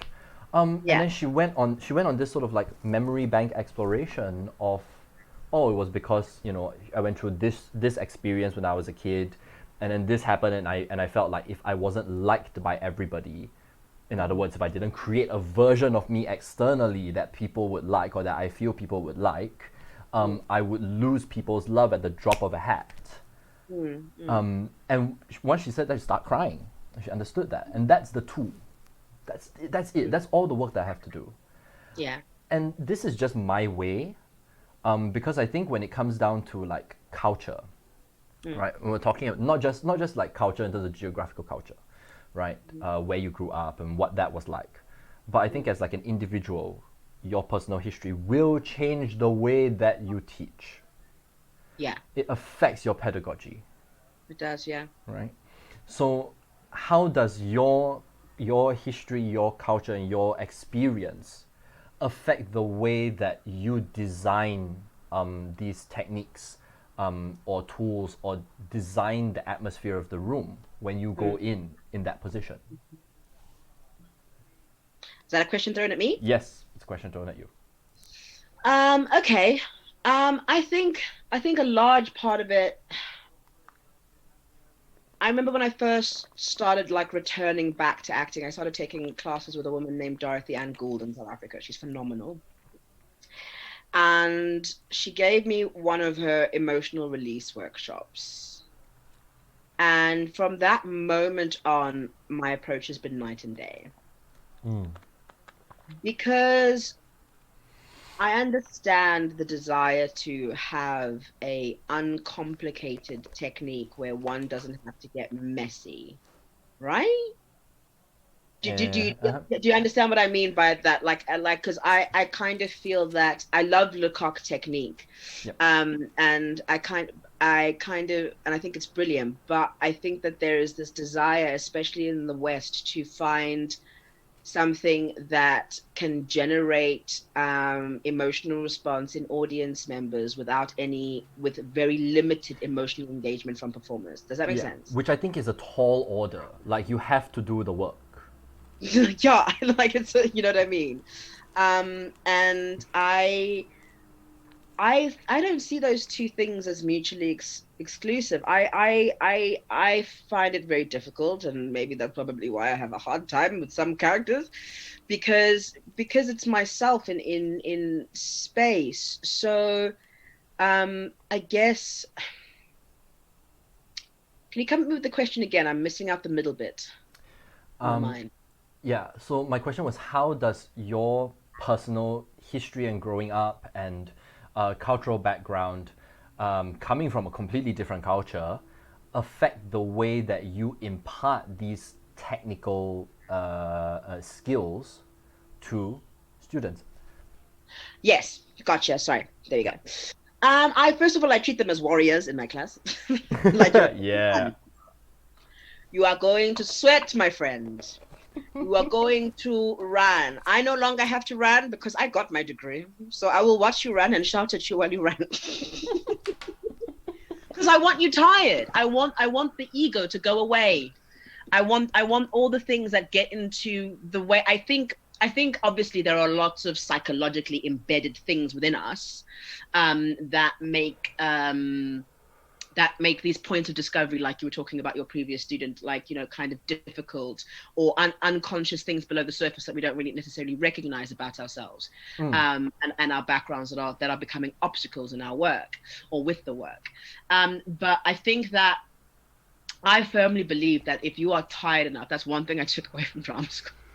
If you are tired enough, you start getting out of your own damn way. Like, I think that there is a point of exhaustion, and that point is different for everyone. Yep. You know, I'm not going to run you absolutely ragged, but one of the ways that I like to kind of manufacture in a workshop setting that kind of that sort of response is I make you run. I make you run. I make you engage in physicality. I make you embody volcanoes. I make you embody fire, all the elemental work. Like, I make you run. I try to get the ego out of you. Like, I'm not interested in the ego, and also, like, I'm not interested in it looking like dance or what.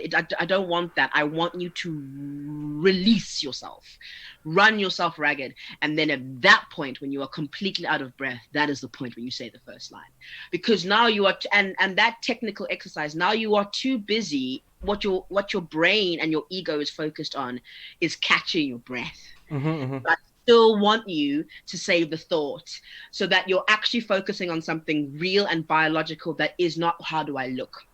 Yeah. And that's how I kind of try to rig the system to teach that particular thing in space. So and that comes from my cultural background, and that's Zulu and the warriors. Like that's how I see it. I'm a warrior when I get on that stage. Like, that's I'm doing. I'm a damn athlete. This, like, I don't think you understand how.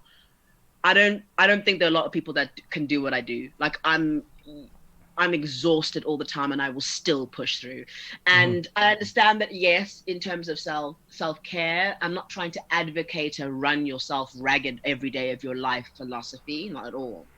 But what I'm trying to say is that in those moments, it's there is potential for greatness, because you're out of your own way. So now, in terms of my practice and how I try to work with students, and what I'm trying to uncover and explore is, how do you generate that in a controlled, sustained environment without actually having to damage your mental health? Like, do you know what I mean? How do you get there? What are the series of steps? What are the things that you can do? What's the experiment that you can engage in to get yourself to a place where you can engage with that work in that way? I'm going to ask a very straightforward question here. How much of what you learned in drama school has been applicable and necessary and absolutely valuable in the work that you do today? Quite a fair bit of it. How so? I am forever grateful for Kristen Linklater technique, for landing thought, and not thinking about. I don't think about it in terms of lines now. I think about it in terms of thought. Where do they come from in the body? I will be forever, eternally grateful for Michael Chekhov technique. Like that little bit of lot theory, you know? I love text analysis. Yeah. Also, I don't know how you would do a play if you don't read it several times. But, like, I don't understand. But I love text analysis. I love animal studies. I use animal studies a lot. So many of my characters have animals. And I have a deep kind of respect for, like, the release inside of, like, movement work, inside of levels of tension, inside of bamboo work, in terms of, like, trying to create something that flows or try to tell a story. Like, I think a lot of the games are incredibly useful. I think that it is a lot coming at you at once, and there is a lot to try and take in.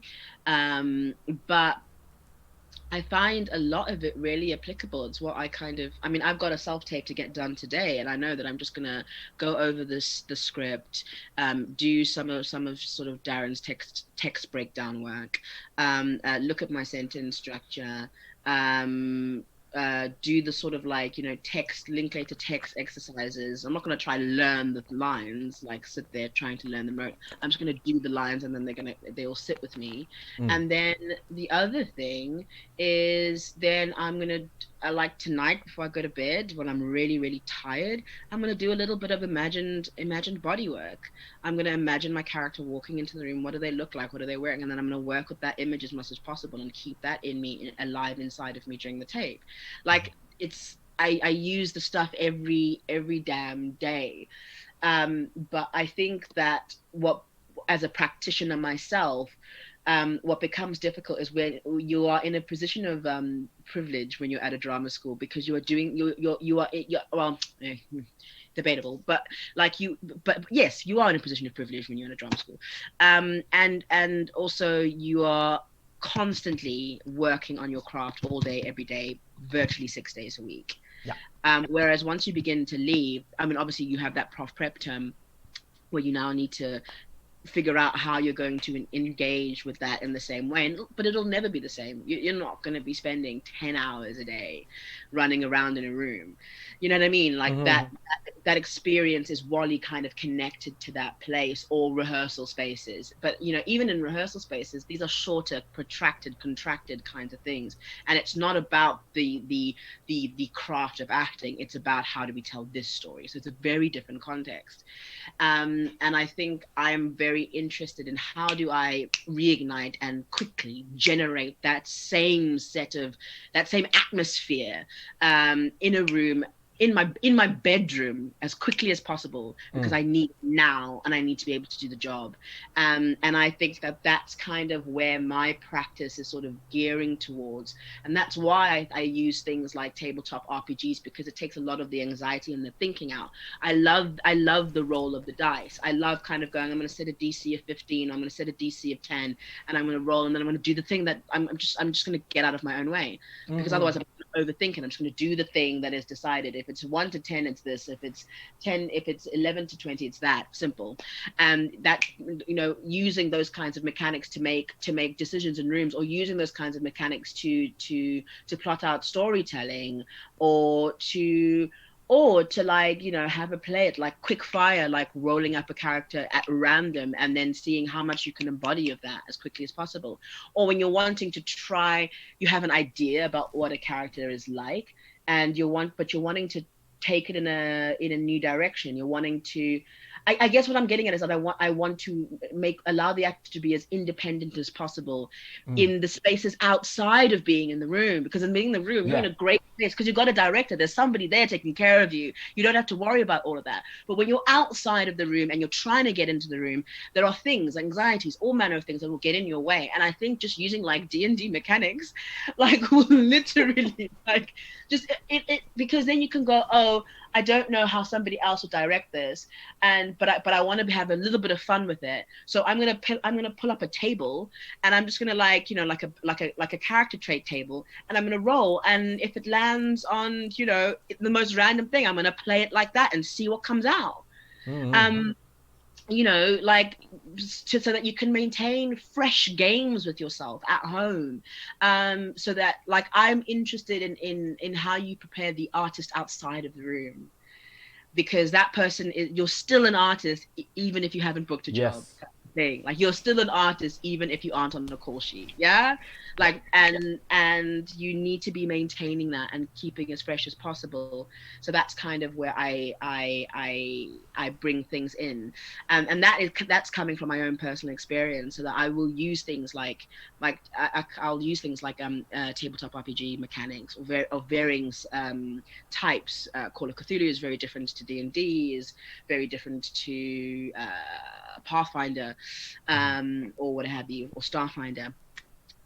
So I kind of take in that randomization and freedom that comes from something so technical and mechanical, and try and apply it as a tool for actors to then liberate themselves and kind of give themselves a director, a pocket-sized director in the back of your head, able to guide the process.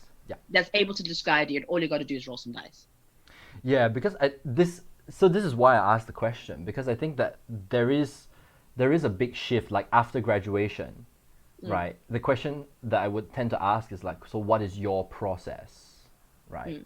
And I think that there is value in being able to say like, oh, I'm experienced in Michael Chekhov technique, right? So that there is a sense of a shared vocabulary of how that is going to work and how you can communicate something like that to an actor, and that's incredibly valuable in the room for the sake of efficiency, right? And then I really love the way that you described your work in the D&D sphere, in the tabletop RPG sphere, and how that has fed into it. Because I mean, I play sessions with you as a player, and as far as I'm concerned, you're very much a director in the room. Like, you're crafting the stories, it goes along, you've got the music, it plays, and then I don't know if you're doing this consciously or not, but like the way that you narrate stuff is on point with the music, fam. Like, this is it's listening to it. Like, you got to know that thing back to front to make it work in the way that you do. I literally know that soundtrack back to front. It's the Ghost of Tsushima. I listen to it every day. I know it back. But you see, this is the thing that I think is really valuable for an actor to have, is a sense of independence in process. Now, at least in the countries that I'm working in, with Taiwan being a bit of an exception, but like particularly in Japan and Indonesia, there's a lot of sort of like workshop style education. You sign up with somebody, you go to a master or respected practitioner that and then you go and you dive into that process, without having to pay £18,000 a year. to do that, and then you cut your teeth on the job, and you craft out your process from that. But I think that because there is this style, right, it takes a longer time for an actor to build a process, whereas an institution kind of gives like, a technical base, Yeah. right? Yeah. That then it sort of was also a bit like kind of, how do I say this? Like I fell out of love with the idea of efficiency. I'm not interested in efficiency anymore so much as I am interested in like, how does this particular person function as a creative force in the room, and how is that going to affect the work? And I'm like, I love to work with you, and see how tabletop RPGs bring a certain kind of flavor into the room that would not be there if you were not there. Yeah. That to me is the value, because I think there's a bit of a cookie cutter phenomenon happening now, right? Where it just becomes like, oh, okay, you look the part, all right, you sound the part, and that falls prey to unconscious bias, as we talked about earlier. But then it also kind of makes, I don't know, I don't want the actor to feel like they're not a unique human being in the room. I'm waiting for an actor to come to me and go like, why am I here? Why do you need me as a person in this room right now? And what can I bring that is so necessary for you to make this work? Which, if I can't answer that question, then I would question myself like, yeah, actually, why am I hiring you? Yeah. Not necessary, right? Yeah.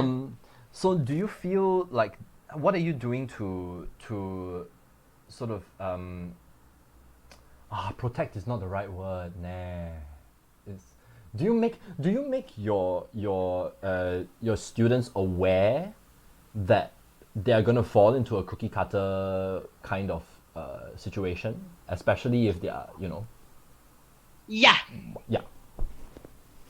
I do, because as much as I love my training, and as much as I'm a full advocate of transformation, and as much as my favorite actors are all character actors, whatever that means, you also need to understand the thing that you are coming in relationship with. Only to aid you in making your decision as to how you are going to relate to it. Right? Yep. And it being the industry. I don't make them. I find sometimes when we have like casting directors or agents come in, I don't know why they keep bringing in Luyanda. I don't know why, she's awful.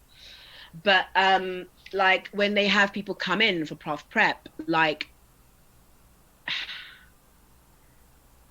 I find the way that it's delivered quite dangerous, because it's delivered in such a way that immediately sparks anxiety. What do you mean? Because of this cookie cutter idea, like you're having. I think that casting, directing, and being an agent is an incredibly creative pursuit. But for the sake of this argument, I'm gonna call them administrators, right? I feel that when you are dealing with when you're dealing with new students coming out into the industry, and you're trying to explain to them what that means and how they need to go about relating to it, when you bring in administrators, you're only going to get the administrative view. Now, I understand you're also bringing in actors who've potentially done well from the course and that kind of thing, but even then again, it isn't about any kind of imparting of skills. It becomes this Q&A thing. It becomes this, what's the secret that I'm not getting? Like, there must be something that I've got to crack that I'm not seeing. What's the trick, essentially? What is the trick to being a working actor? And there's no damn trick, right? Like, I think that it overcomplicates something that is absolutely not complicated. It's basic understanding of business. You just happen to be your business. Nah? And like any other business, if I want to make my muffins with poppy seeds and cover every muffin I make in my shop in poppy seeds and call my coffee shop Poppies, and that's my brand, I can do that. Why do I feel like it's a genuine idea? You said it like you meant it. Like, I feel that's gonna happen. Poppies at Golders Green. Yeah. But you see what I mean? Like you can make that choice for yourself, and you don't need to like. I think it needs to be approached and taught in a way that yes, the industry is going to tell you what your cookie cutter is, and yeah, for a while you're gonna have to eat crow and be your cookie cutter, but always with the awareness that you know that you can do varying things. You know that you can deliver vastly varying, vastly different characters or stories, whatever the case may be. So I think it's incredibly important that you teach people the real implications of that industry, so that they don't walk into something and then, sorry, they don't walk into something and then find themselves bamboozled. Mm-hmm. Like you've got to be honest with people, and the other thing that I think is important to articulate in that is the fact that you are gonna have to hustle, fam. Like you are going to have to hustle, and just because you went to the Royal Central School of Speech and Drama, nobody owes you anything. Mm-hmm. Just because you went to Lambda, nobody owes you anything. There are thousands of you. You are simultaneously unique and all these wonderful things. You are unique. You are completely different, a holistic artist. You're wonderful. You bring such a unique energy into a room. You're irreplaceable as that person, but you are also very much replaceable by the industry standards. You are also like very much just like everybody else. Like bring your ego right down and start to work out what are the things that are going to help me um, stand out from the pack. How do I get this uniqueness through the door with 1,000 other unique people trying to break through the same door? Yeah. And it's a weird like sense of it's this weird dichotomy, this weird balance that you always have to play, because you are you are complicit in your own gaslighting. Yes. Yeah. Like you are like actively gaslighting yourself. I'm gonna cut that into a clip. That's gonna become a clip. You're complicit in your own And you are gaslighting. like you're actively also having to like remind yourself that you're being gaslit by yourself. But it's the like unless like some others who do go out and start their own thing and that's what you want to do, mad respect to it. Unless you start doing that, you're gonna have to figure out a way to work with this beast. And at the end of the day, this beast comes down to money. Theaters aren't just open just to make ads. People have stocks in that. People have investments in that. The West End is a £1 billion industry. Several £billion. That's cash. Yeah. The film industry is a mega $1 billion conglomerate. Yep. That is money. Like, stop disabuse yourself of the notion that this is all like for a moment. You know what I mean? Because like we've had this very like highfalutin, artistic, abstract conversation, and now let's get down to brass tacks. All of that shit means nothing in the face of dollars and cents. Do you know what I mean? Like, and it's this, like I said again, it's this weird dichotomy, this weird self-gaslighting process Yeah. that you have to do in order to try and live fully, and in order to live and continue to be an artist outside of that machine, and to facilitate the knowledge and the confidence in yourself as a creator, as a practitioner outside of that machine, and know that both of those things are true. have you ever considered how that might harm your art? Like as an individual artist, it's kind of drawing I am drawing a line here, an arbitrary line between being an actor, like a jobbing actor, and being an artist of the performance. Yeah. Yeah. So, and also of course, like there are many ways that the craft of acting and learning the craft of acting will evolve. It grows into many different fields, and it becomes many different things. Even if it just you decide never want to be an actor anymore, right? But you still went through that stuff. Like you're still going through that. That's still your experience, and it still affects your life, right? And you might make different kinds of art from that.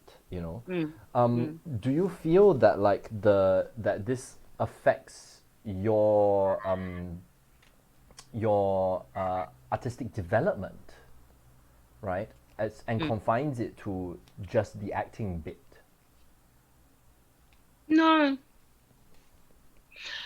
Well, for me personally, no. I don't think so. I've done some assistant directing work. I work quite a lot as a dramaturg as well. So because I follow the money, sometimes it's useful to just follow the money. You ain't letting go of that brass tacks. That brass tacks is Like if there somebody's now. you want to come in and be an assistant director, I'm like, yeah, sure. How much you pay, mate? Let's do it. Do you know what I mean? Because also like it's a practical thing. Like I want to do this for a living, But do I think it's Oh, I was having a conversation actually with a fellow actress friend of mine, Agnes, and we were talking about self-taping, and we were talking because all of a sudden in September, like the floodgates opened, and everyone is demanding tapes left, right, and center, with insane turnovers. Like there was a point where I had like 5 or 6 self-tapes in a week, and I was just like, how am I going to do all of these? It just becomes impossible. And we were just having a kind of a chat, and we were both like, because we're self-tape buddies, so we're like, okay, if we're going to keep working together on tapes and stuff, we need to work out how we're gonna work the tape, how we're gonna give each other space to do that work. Because I think sometimes when you're asking somebody to help you, I know for myself, I feel the anxiety of needing to get it done in 3 takes so that I'm not taking up any much of their time. Yeah. And we both just had a serious conversation with each other and just said, like, can we just be open and be like, I'm here for 2 hours.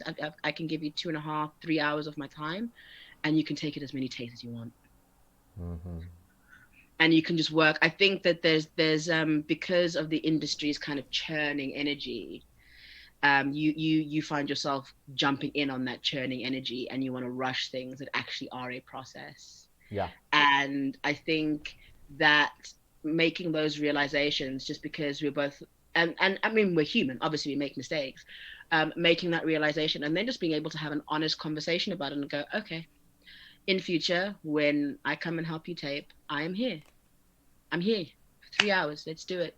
We can take 50 takes. Let's do it. Let's play. Let's talk about it. Let's get you to the space that you are at your most comfortable with this, and then let's put that on camera. Yeah, because the reason why I'm asking is coming from the fact that like I very much and still do not subscribe to this model. I don't do the agent thing. I mean, I don't have a reason, so I'm not an actor. But like, I don't think actually none of the company members at this point have that model. We work very, very much on a project by project basis, and I'm finding that what you're talking about in terms of dealing with the brass tacks machinations is an essential skill, right, that is needed to navigate the infrastructure that exists in the environment that you work, right? I mean, over here it works very differently. We talked about it, but like when we talk about like international theatre, and they throw this around a lot in drama school, but like, how much would you say you know about the international industry and the way that it works? I understand that things work very differently country to country. Like there's a very kind of, especially in theatrical spaces, there's a very different model from country to country. And Poland works in various different ways. Denmark works in different ways. Sweden works in different ways. South Africa also works in very different ways. Some people also self-represent. Like it's not as frenzied as over here or New York might be. And I think that like it is not the only way to live as an artist. But again, I was having a conversation with a friend and we were talking about this idea that life is suffering, life is pain. You must just pick the pain that you're willing to, that you'll endure. Choose the pain. Yeah. Like choose it. And I guess for me, like, because I have a fairly good sort of like strong kind of like awareness of self and what that means and kind of what I want from the industry. And I know that is very doable and reasonable because I'm a bloody planner. But I know that what I want as a jobbing actor is very achievable. It'll take me a few years, but I'll get there. I'm well on my way. But I think that my sort of view of the industry is to understand it like the tool of Michael Chekhov and Lecoq and Kristen Linklater. Like to have a relationship with it, to sit with it, to research it, to get to grips with it, insofar as it is a tool. They are not your masters. They need you more than you need them. But you need to understand the beast that you're dealing with. You can't go in blind. Like you need to know what you're up against. What's its stat block? Does it have multi-attack? What's its legendary attack? What are its vulnerabilities and its immunities? Like to bring it back to D&D, like how do you how is it looking at me?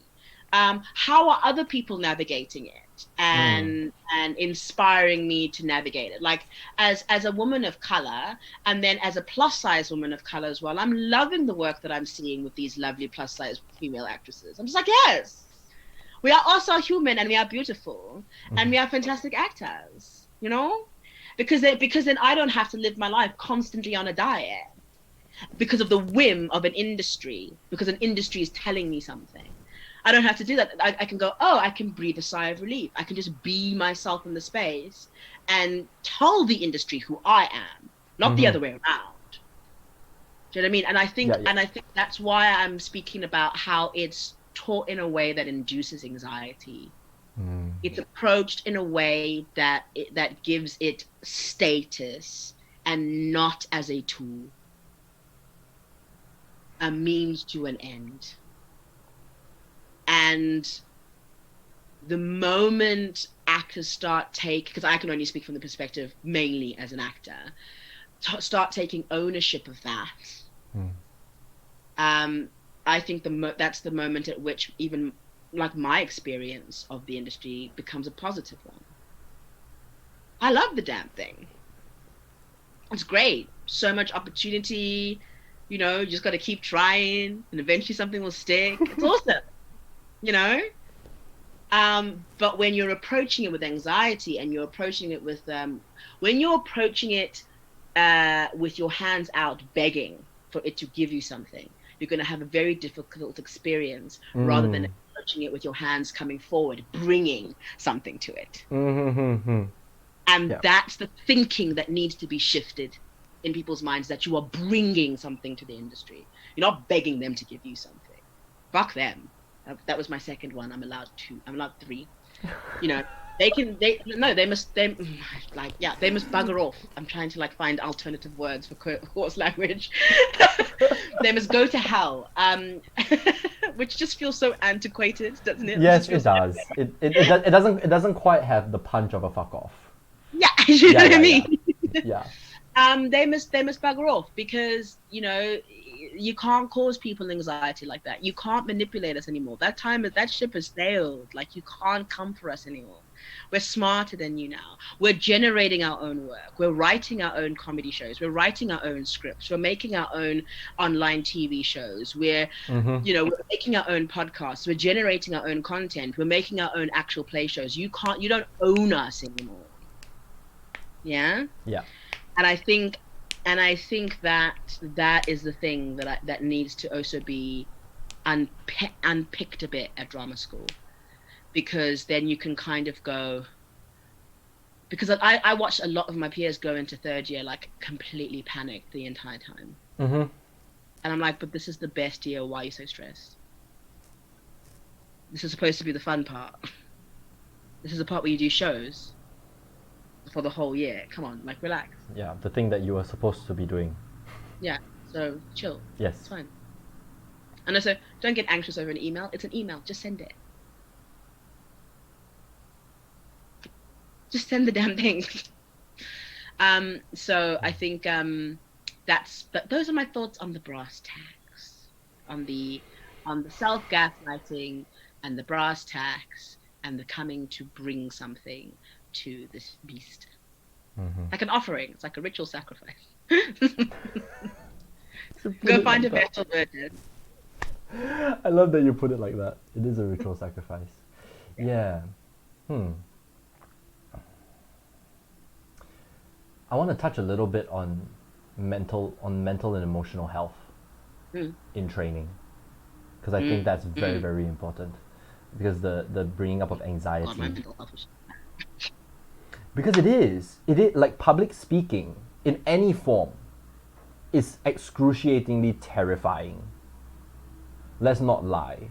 It is. You're like running on cortisol, like your adrenaline gland. Yeah, full on. Constantly on.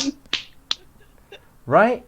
And so, like, there is a way to manage that, because if it is not managed, it will, accumulate and overtake you. And I think that's what happens in third year. Like, you get pent up. I'm glad that I left because, like, I realized I just didn't want to do that. I wasn't interested in dealing with the brass tacks, but at the same time, like, I also wanted to explore the things that I wanted to explore. And that brought me joy, because I didn't want cortisol running through my veins every day, 24/7. Like, that's too much. Yeah. It's not healthy. So, like, how do you feel? Let's preface this. Actually, do you want to go for another break, or should we just plow on? Let's go to the bathroom, because I need to pee. Yes. And then come into the third segment of the thing. Yes, yeah? I agree. Let's do that. All right. Great. So we're going for a break. Everybody, okay, we'll be back really, really soon.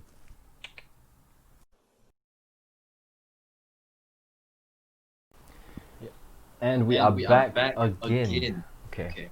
So, where we last left off was talking a little bit about you mentioned anxiety inducing. And I'm curious about your standpoint of the impact that training has on mental and emotional health. I think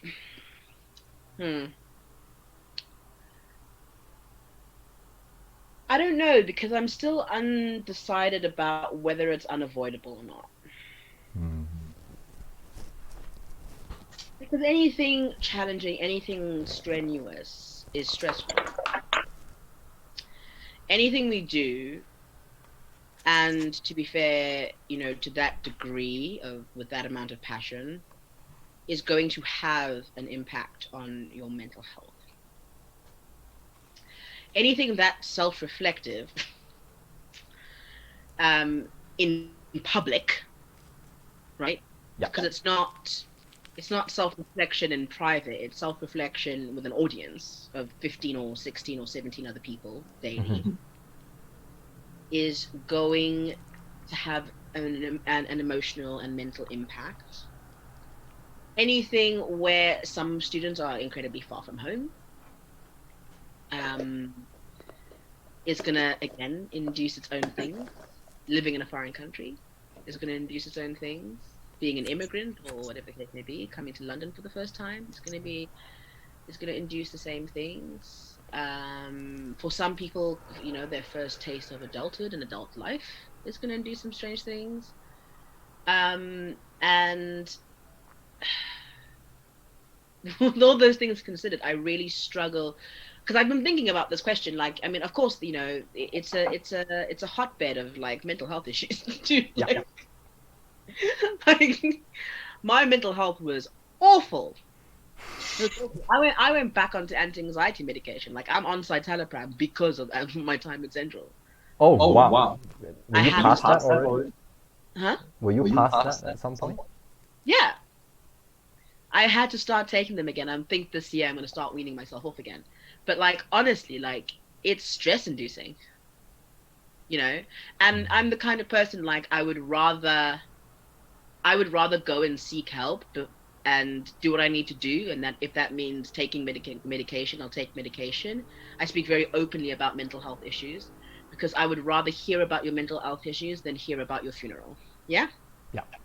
Like, that's how I see it. I'd rather hear about the problems that you're having than hear about the fact that they found you in your bathtub, So I think it's really, really important. But I do also think that the system at a lot of drama schools is kind of broken. There aren't enough well-being officers for the amount of students. I Like- cannot agree more. Yeah. There just aren't enough. Because the thing is that, like, the thing is happening in the now. And I found that on occasion, like, I've had like current students or whatever kind of reach out to me as a favor, and I really don't mind doing that. I really don't mind doing that. If it means, I mean, it's definitely not my job, and the institution's not paying me for it, but I will do it out of kindness. If there's somebody who has a similar set of circumstances to me and is having a problem, I'm absolutely 100% up to help. Give them my email address, give them my phone number. I know how hard it is, and a 30-minute conversation is no skin off my back. Mm-hmm. Yeah. And like, I know at Central they kind of incorporated the buddy system, but it was also so forced. Like, because the pairings were made arbitrarily, based off of ideas about, I mean, I love my buddy. Mahadi was my buddy, so no problem. That was fine. But I think some people had difficulties because the pairings were so arbitrary. Mm. And also, we're in 2 separate years, 2 different classes, constantly walking past each other like ships in the night. Where are we going to find this time to chill with our buddy? And then on top of that, you've got social anxieties on top of that. It's going to be weird to just be like, oh, I want to go out and have this chat. I think that it's something that needs to be spoken about. There needs to be some kind of symposium with all of these practitioners across all of these drama schools, because the consensus is there's a consensus between everybody that I've ever spoken to who's ever gone to drama school that it is harrowing. Yeah. And I thrive in the harrowing. But that's just because I have very different trauma responses. Mm-hmm. We all deal with that in very different ways. And for me, I kind of like get stubborn about it, and I'm like, I'm going to prove you wrong. But for somebody, that isn't necessarily a healthy approach, or isn't necessarily what they should be doing for their, to maintain their, their health. So I think more therapists, more counselors,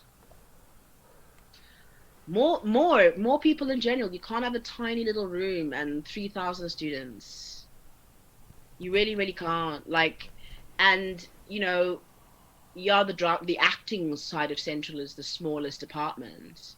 The rest of the school is a whole other massive institution. Yes. To do Agreed. thing. And I think that's where it starts to become difficult, in that this isn't like an independent conservatoire that is really looking in on itself. It is, beholden to administrative. The drama UK system exists. Yeah, the drama UK system exists, all and all of that stuff. So I think that it becomes really really hard. The only thinking that I can offer to it is that like we need to sit down and talk about it. In the same way, now that we are discussing racism at drama schools, we need to start talking about mental health at drama schools.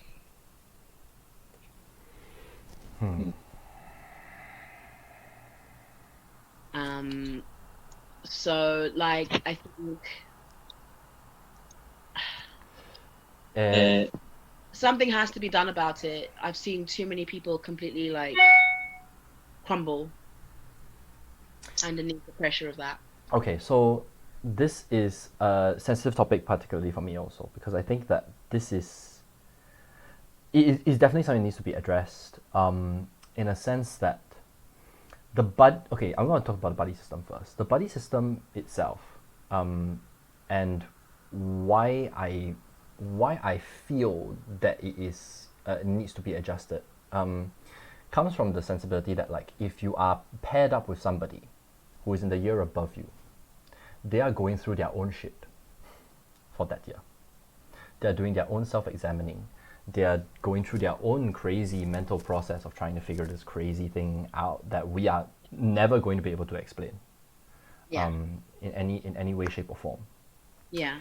And I take quite a meditative approach to my practice with actors, because it is a simultaneous building of resilience as well as technical skill.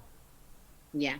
And I think that when there is a focus on technical skill, then the resilience aspect of it gets outsourced, to people like therapists, and then it comes back, it circles around and becomes it becomes a bigger issue of like, yeah, but you are already spending, how 10 sometimes 12 hours in school. Where are you going to have the time to go and see a therapist and digest all of that and decompress all of that? It's a tall order, frankly. And I think that the way that the skills are imparted needs to be re-examined, in a sense that, is this also simultaneously building the person to be able to handle the pressures of not just the industry, but the pressures of life? I said it a couple of weeks ago, which is, there's no reason for actors to be, anything less than the most well-adjusted people on the planet, who have such an awareness of mind and of body, that they're able to realign. And I think that if you're going to graduate and you're going to waste a couple of years trying to sort all of that stuff out, when frankly that should have been part of the deal, then that's a couple of years that you're adding on extra pressure of like, holy shit, I'm not making money, I'm not being able to survive, why did I go to drama school for? What? And that's incredibly dangerous, I think.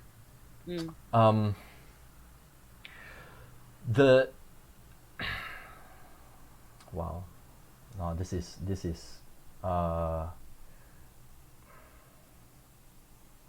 I'm getting emotional now, because I think that, like, we can't afford to lose artists anymore. We lose too many of them every year.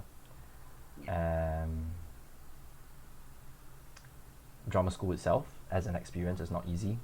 It makes you question what you want to do, what kind of person do you want to be, how much abuse are you willing to take. And I think, like, let's be fair, any drama school, any institution like that, with that level of intensity, is not easy to get over or live through. Yeah, and I'm hearing this as a running theme from all graduates that I speak to. There's this kind of thing, like, you've absolutely been through the fire. Like, and I hear what you're saying about resilience, and I mean, I liken it to trauma response. Like, we all have a capacity for how much we can handle. And when we can handle a lot, it's not always a good thing. It just means we've had to push through more. That's all. Do you know what I mean? It just means you have a tolerance. Your tolerance is higher, and And I think that also then makes a strange dynamic in a classroom, because then obviously you're never supposed to try and compare yourself to others, but there's this weird sense of competitiveness in the room of an ensemble of people that are supposed to be working together. There is very much a strange sort of hierarchical competitiveness in the room. But isn't that imposed by the metric of the qualification itself from the institution? So yeah, I think that's what it does. Yeah. And oh, sorry, I've lost my train of thought. Sorry. No, it's okay. 18 people, competitiveness. When they should be collaborating. Should be collaborating. No, I've lost my train of thought. It will come back. It'll come back to me. Yeah. Yeah. What were we talking about before? We were talking about, like, well, I mentioned the buddy system and people going through their own journeys, and then coming out the other side, and then that eking its way into the life after the school, after all that stuff. Yeah, I remember my point. There you go. So I think that it then generates a weird sense of competitiveness with people around you who then on the surface seem to be dealing with things better. And that sense of like, I'm not using resilience in the way that you're using the word resilience. I'm using it differently. Yep. That sense of resilience, or rather trauma response, or trauma packs, having slightly higher paxes than others. What it does is that it gives off this false impression that you're just not doing it hard enough, or you're just not doing it right. Whereas actually, you need to also even be checking in on those people, because they are the people who will grit and bear it, and they're like that close. They're like absolutely shattering. Do you know what I mean? Yeah. But it's all, I think everybody's kind of in the same like crazy sort of emotional boat at that point. And also, like, the red light system, this thing is unhealthy. I don't understand. I never understood it. I never understood this red light system. Draconian, man. So just for context, the red light system was that if you arrived, I think, more than 5 minutes late, you will be removed and barred from all classes for the rest of the day. If you showed up in like improper attire, you'd be barred for the rest of the day. If you behaved what was it? If you behaved in a way that was deemed inappropriate, you would be barred from that. Like, man, dude, I've seen. Like, it just, like, it put this weird. Never in my life has an employer ever given me a hard time because I was 10 minutes late in the city of London. Like, it made things that were even beyond your control somehow feel like you were failing. Like, even if the buses were running late, that was somehow your fault. Yes. Because I think what it does is that I understand why it's there. It's there to try and encourage discipline and having your tools ready and that kind of thing. But it's also just bloody draconian, because what it actually does is it creates this weird competition in the class, number one, of like who's never been red lit. I know, like, there was one classmate of mine who never got red lit and has barely wagged in the industry. Me, I was red lit. I was close to 3 red lights a term, nearly every fucking term in Central. I was always in that damn office, and I'm doing fine. You know, like, yeah. And I'm never like unbelievably late. I try to be on time or early at all times, because that's just professional.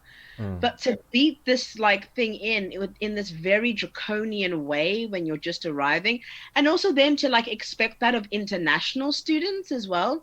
Like, I remember one of my classmates, she literally, because she hadn't found a place to properly live yet, and she was carrying around a lot of her stuff.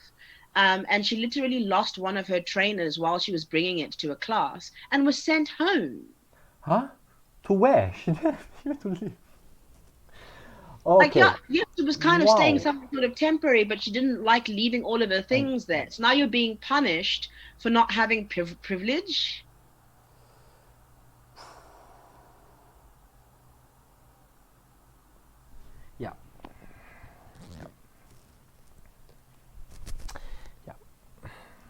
this is what like this infrastructure is a problem.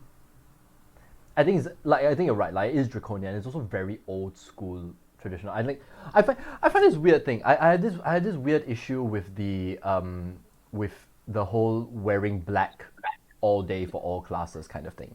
Like, I come from the school of thought, like, for me, literally as a practitioner and as a trainer, like, if you're all wearing black, I can't tell you apart from anybody else. Like, it's just difficult. Practically really, really difficult. And it also kind of, there's a weird sense of like imposed homogeny. You must all look the same. You must all behave the same. And it's a really weird message that's being sent, which I can't bring myself ever to agree with. It's a hard no for me in my sessions. Direct contradiction with all of the training. Yes. Yeah. And so, like, this is the question is, how do we improve that? Because I think that this is all coming from a weird kind of place of like, I don't know, it's a very Western perspective on how training should be conducted and the rules surrounding that. I think there are a lot of like also these old like adages that we hear of, like, you know, leave your shit at the door, right? And I'm like, your shit is what makes you you. You have to get past that shit to become the best you. Bring it in the room, or I got nothing to work with, bruv. I don't know what I'm working with. I need to understand that, like, the dynamic in a room for any reason. I need to if I know, I mean, that's not to say that like all of a sudden students must rush en masse to their tutors and tell them all of their life's problems.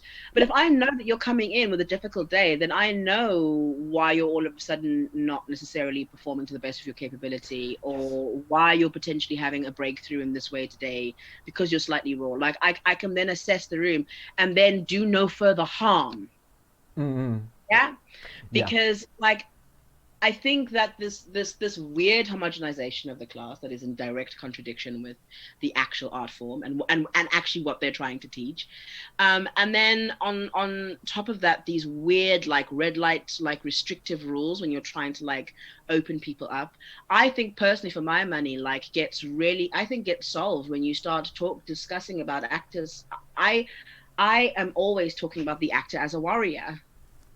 And if you I think there are other ways to inspire that level of discipline in people that are not punitive.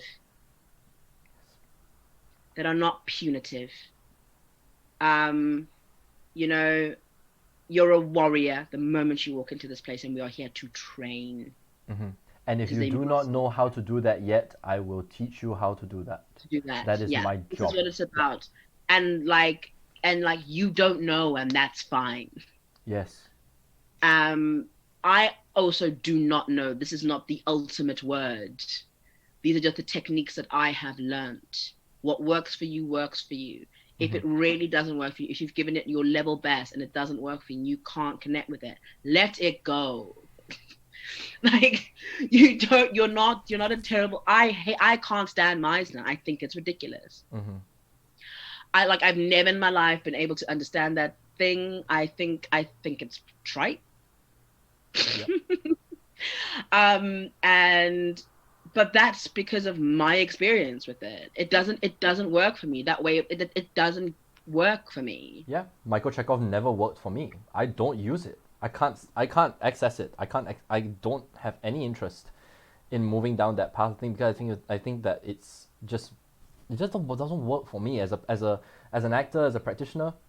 No, and as a result, like, I'm not familiar enough with it to teach someone about it, right? Yeah. And I think like having gone, like, just because I learned it for 2 years doesn't mean that I know it. Doesn't mean I understand it, right? Yeah. But like, I understand what I've been researching in a way that I can communicate it to people. And if that stuff doesn't work, then okay. Similarly, if someone wants to go off, you know, in the company and go and learn Michael Chekhov, I'm like, great, go ahead. Then we have a shared vocabulary that I can use with you. And you can take charge of that process, even though I don't understand it, you know, on the same level of depth as you. No difference. I think this is the thing that I'm always trying to get at with like any kind of company creation.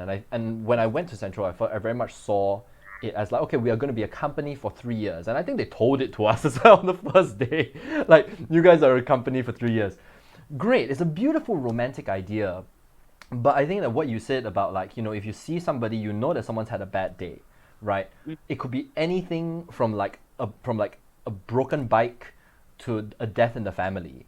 Like, mm, it has to be dealt with in the room.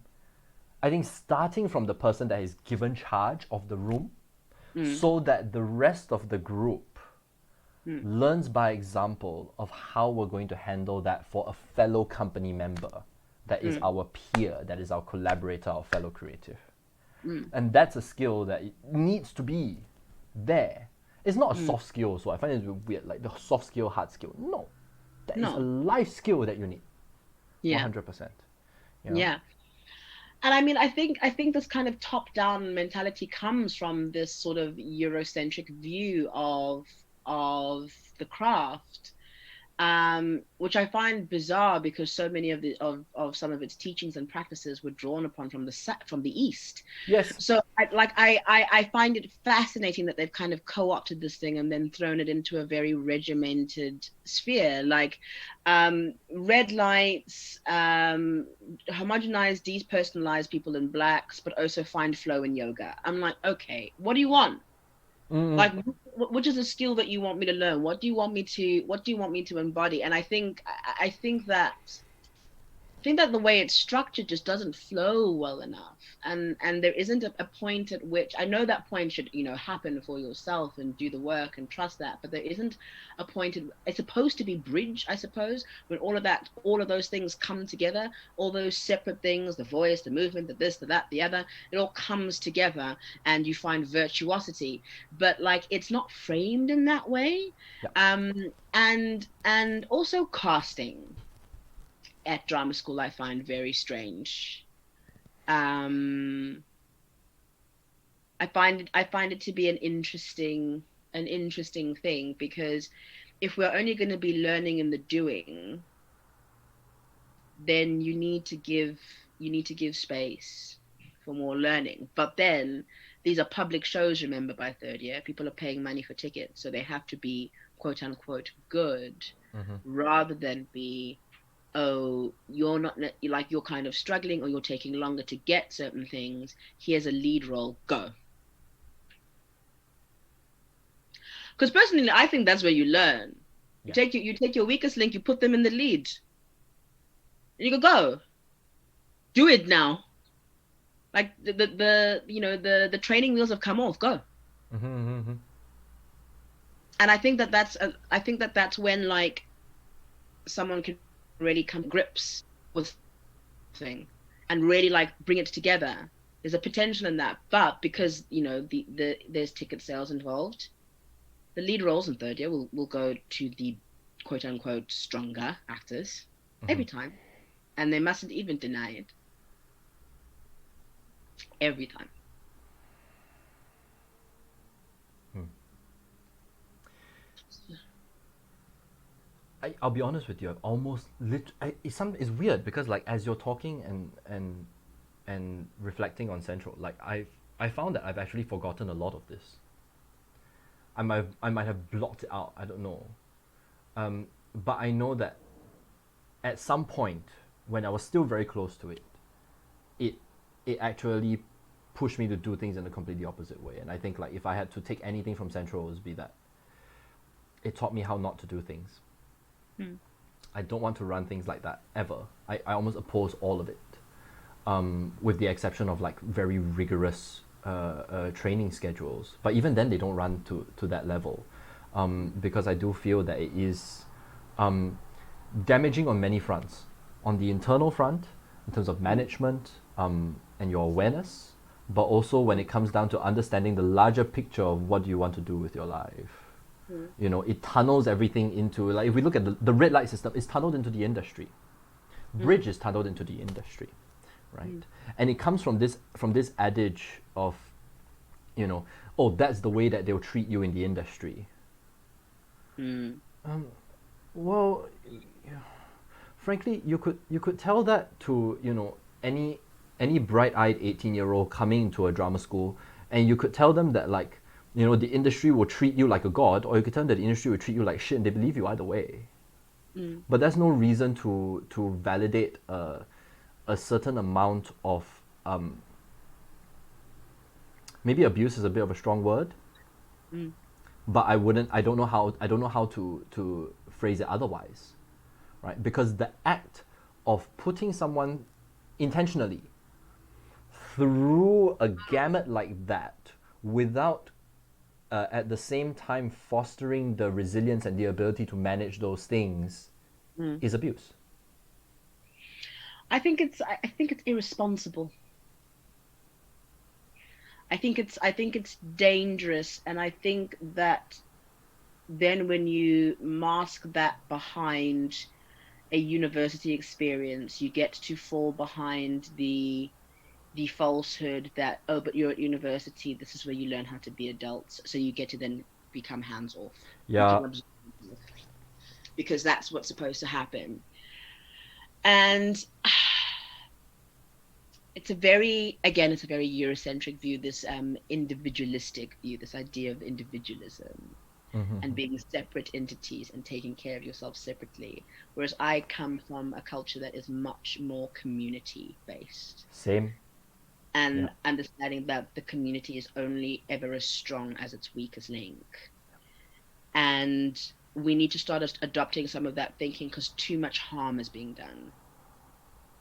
No one's saying that every tutor must now also be responsible for the mental health of 30, 40 students. No one's saying that, 60 students.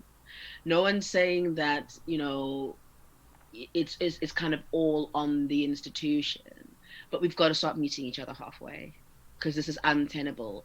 And I've been speaking to a lot of people who kind of want to go into things like drama therapy or dance for therapy or movement therapy or any kind of, like, you know, sort of kind of like physical practitioner arts, and quite a few of them frankly don't want to study in the UK because it's like, it just doesn't make sense. It's not a holistic approach. People are starting to realize that this whole entire system is really flawed. Like, it's really, really flawed, and they get away with it because of the prestige that they have. But eventually prestige will not be enough. Yeah, because I think it's also yeah, you're right. Like, it's not fair to say that, oh, you know, it's the tutor's responsibility, because like clearly they also are having a hard time. They also have lives. They're human beings. Yes, they have lives, they have partners, they have children, you know, and they need to take care of that. But the problem at hand is the infrastructure around which it is built. You know, that it's kind of like, you know, everyone is caught between a rock and a hard place at this point. And that's I think also why I'm very, very encouraged by what is happening in Asia right now, which is like, I'm seeing more and more, especially in Indonesia, now it's happening a lot, where like people are having independent art spaces outside of, like, a little bit outside of the city, and they run, you know, programs, they run residency programs, they run education programs, they run programs for kids, you know, and in a sense it's really, really building an attitude, building a culture that is inclusive of the arts without the act of the arts being the absolute sole focus. So I think that what happens a lot in Western society, because of things like individualism and that kind of approach to their communities, is that there is a lack of lateral thinking, wide thinking, encompassing thinking, and everything becomes top down. It becomes vertical. And within verticality, there is which is above and that which is below, right? And within that kind of vertical thinking, that which is above is better than that which is below, which we know to not be true if we look at any of nature. The land cannot survive without the sky. Like, you know what I mean? And there would be no sky if there was no land. So all of those things are really balanced. What I'm getting at is this: immediately what happens is that then the industry is then placed in the position of the dominant or the better or the controller, and the person coming into it is then, you know, because of that top-down thinking, if you're on the bottom, you immediately assume that you are subservient to this thing, and that bleeds in across the infrastructures, into the industry, into the infrastructures of institutions, and also, you know, at in the classroom, in the rooms. But I think that, like, Drama UK, that we need to have a serious word with them. somebody needs to talk to them. We are still learning things that, in my opinion, are draconian. I know amazing changes that Darren has been making now in terms of how they're approaching voice and accent work, which I would have really appreciated, starting with verbatim and like skipping all of that. RP is now only around restoration. It's only when you need to. Why did we have to do a year of RP? It's ridiculous. Because what that does is it automatically centralizes whiteness as the best thing. It centralizes Britishness as the best thing. It says, if you want to work in Britain, you're going to have to sound like us, darling. That's what it says. And it's like, but why can't you listen to somebody speaking fluent in English with an accent? Yeah. And I think this is also weird because the immigration policy in the UK has changed, right? Like after you graduate, you can't stay. I think like it used to be you could stay 3 months after that. And then now you can't. And now they've changed it back again since Brexit. So this batch of students currently starting studying now in 2020, you can stay in the country for 2 years afterwards on a new visa. Is that automatic? Yeah. Well, I mean, you have to apply for it, but like it won't come as like a massive cost. It won't be like a massive shock. But yeah, you may stay in the country. Okay, because when I was there, there was nothing like that. And it was we got kicked out. Because my year was flat. Like once we finished, like you're out. And I remember seeing one of my French classmates just like on the day that Brexit dropped after the referendum, just like in tears outside on feedback day, no less.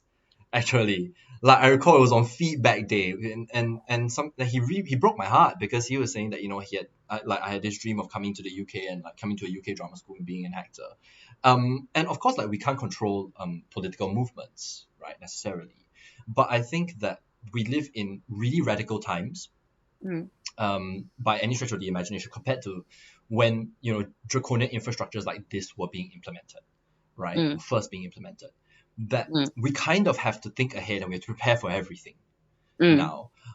This also includes things like one thing I it's a bit of an extension of this question of like somebody who speaks fluent English but with an accent. Like Robin does from my class, speaks perfect English, but he just has a Malaysian accent.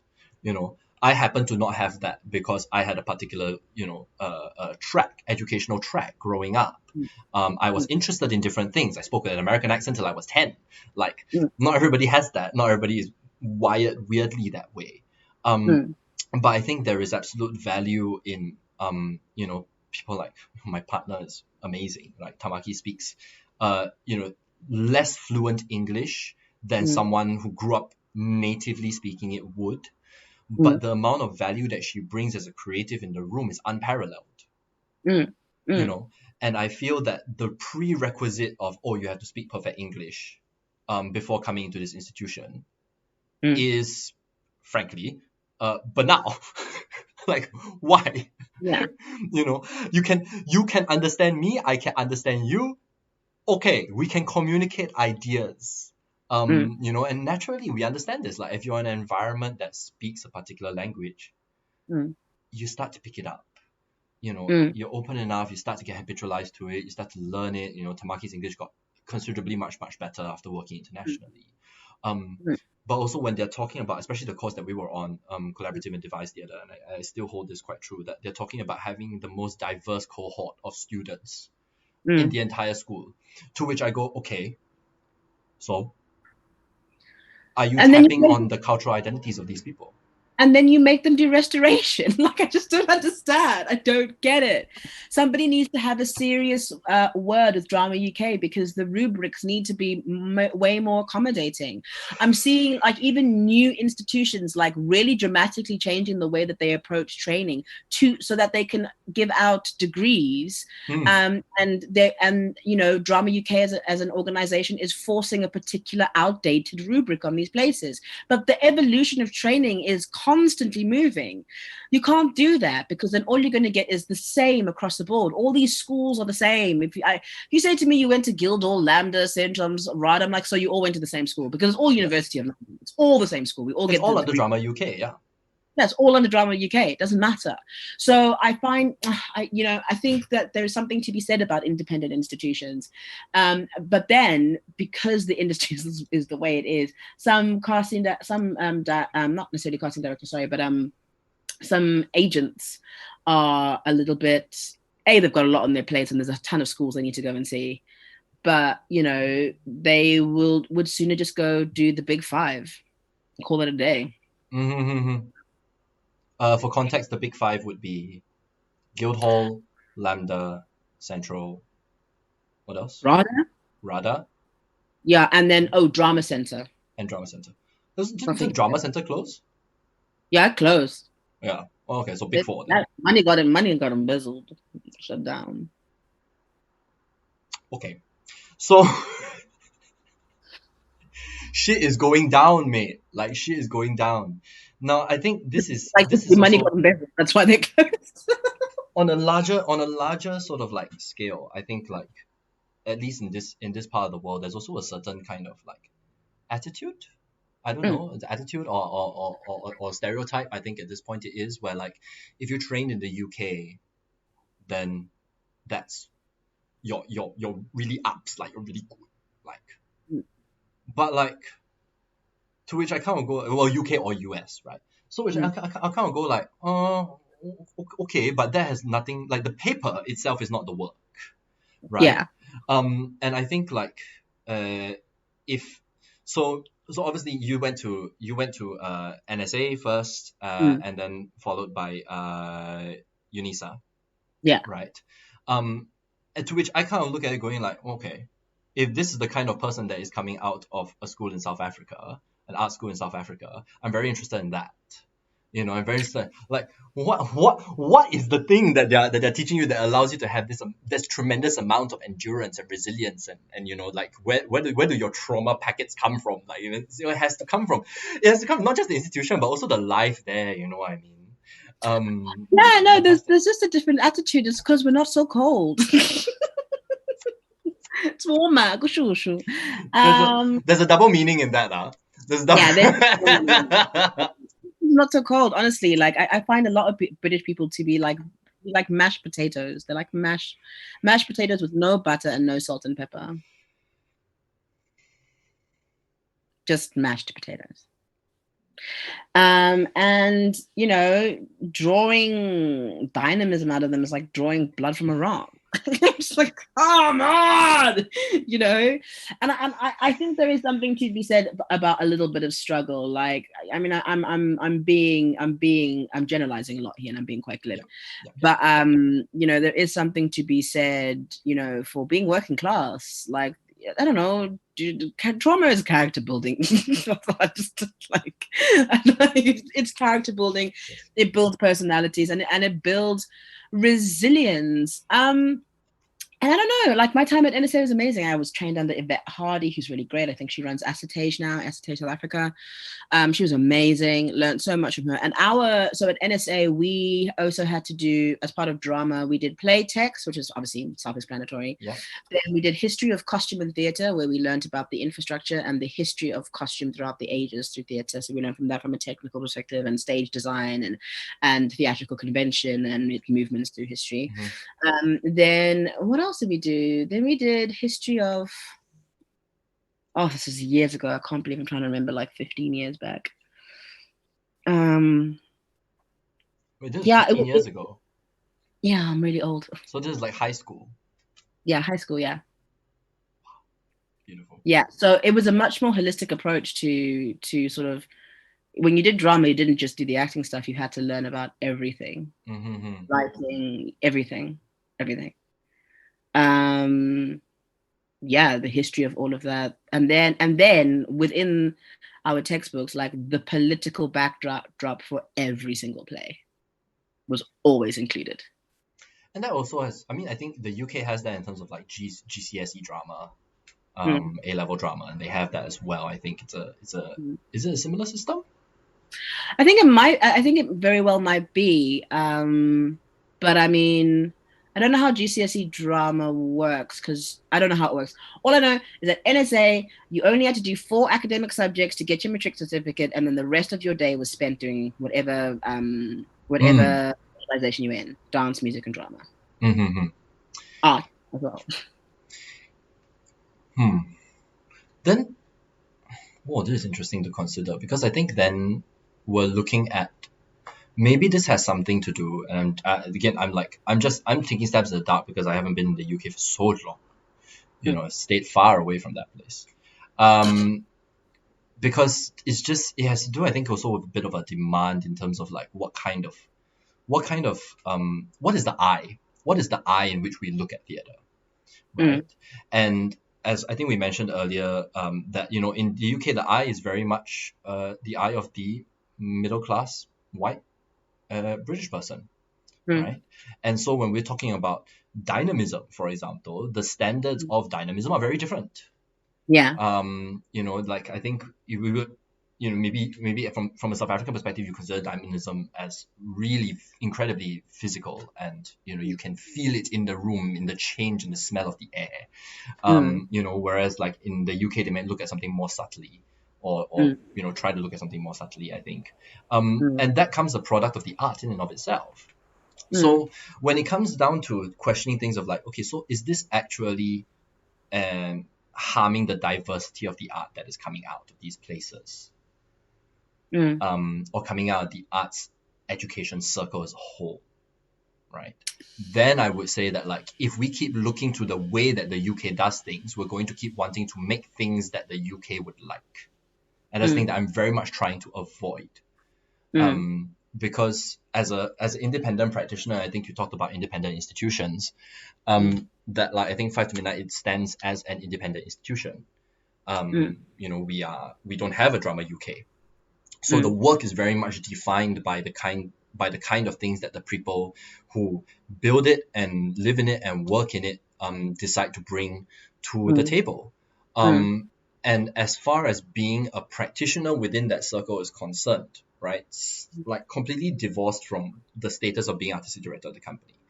As a practitioner within that circle, my question then, and I try and ponder this as constantly as I can, is how is this feeding some different DNA into the work? What am I training people for? And I think the baseline has to do with, yes, technical skill and mental and emotional resilience, but also acknowledging that, like, look, man, like these company members, I train them to make work that I want to make. Like, and training means just establishing a collaborative vocabulary. We all have a common skill set that we can tap on, that we can do this activity together. I can go into a room and I can say, okay, moving from inside, not holding space, and they will understand what that means. And be able to pull it off like effectively. That's it. And it almost stops at like the kind of crazy shit that I want to throw out there into the world within my locus of art creation. But when it comes to saying like, oh, everybody gonna learn Michael Chekhov, man, not everybody gonna make Michael Chekhov's work. Everybody gonna learn Suzuki now, right? Across the big 4, big 5, whatever, right? Suzuki made that method so that people could make Suzuki's work and make the work that he wanted to do, and make his images and feed that. So how does that affect the kind of work that as creators, because I imagine that, like, obviously you're a DM already, and I said you're directing a show, basically, right? That if at some point you decide to be a director, how do you choose actors then at that point, if they're all the same? Well, again, I would choose actors based on virtuosity.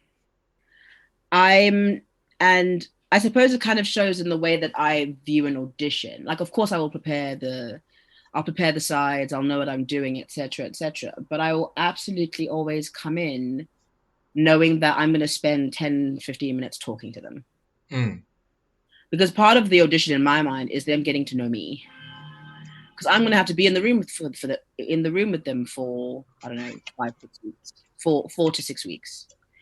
So I think it's incredibly important. This idea that you kind of like walk in, say your name, deliver the thing, and then walk out is a falsehood. And that's the sort of philosophy I would then bring in a world where you're kind of dealing with a lot of people who are the same. The gems stand out, actually, and I'm not necessarily. I'm far more interested in somebody who comes to me and has really like established really clear connections and understandings about the text and the play, can connect that to the world around them, and can show me their intellect. I want to see your brain. Like, I want to see it. I'm interested in your opinion. I'm interested in working with somebody who has a personality. I don't just want a drone. I don't want somebody who's going to just blindly follow instructions. So yeah, I think that's sort of what I would then kind of look for. Yeah, I think so. My energy is starting to do this. Yeah. I can feel powering down. So, okay, great. So, because we're going to wrap up anyway quite soon, then I think an extension of that question is then, who would you like to? Suddenly feel like I don't have to answer this question. Okay, but I'm going to ask it anyway. So, who would you like to play to? Who would I like to play to?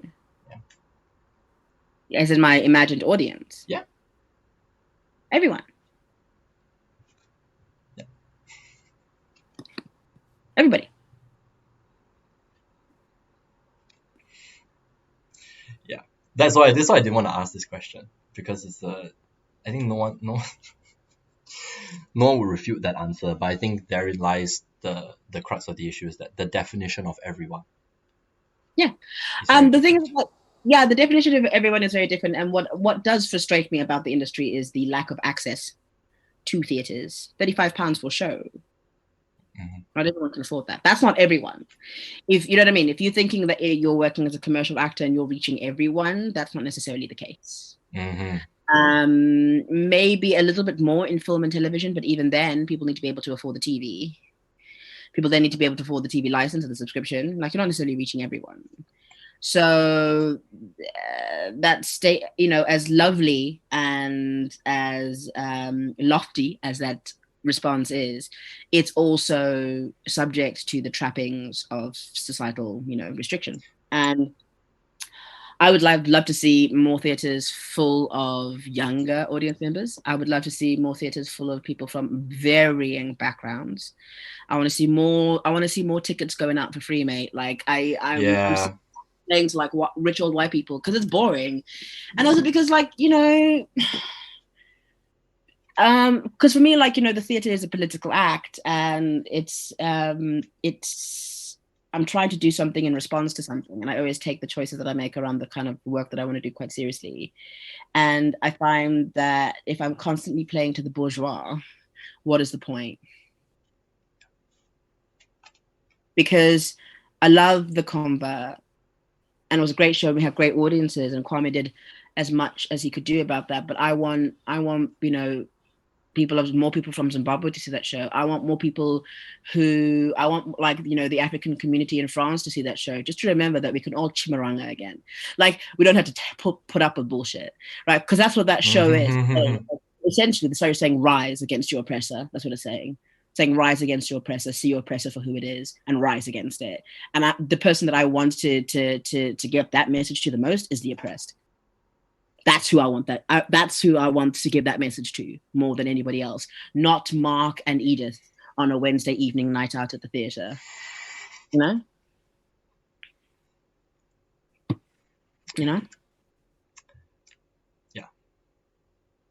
All right. So, on that note, thank you very, very much. So, I love chatting with you. I love our calls. Yeah. I'm so happy that you came on this show. Yeah. I will see you during our next D&D session, and I look forward to calling Tuesday. you DM again. Tuesday. Yeah. Okay. Ken. Very good. All right. So to our audience who have been watching, I know this was much longer than it usually is, but that's how we do it here. We just go for as long as we want. 3.5 hours.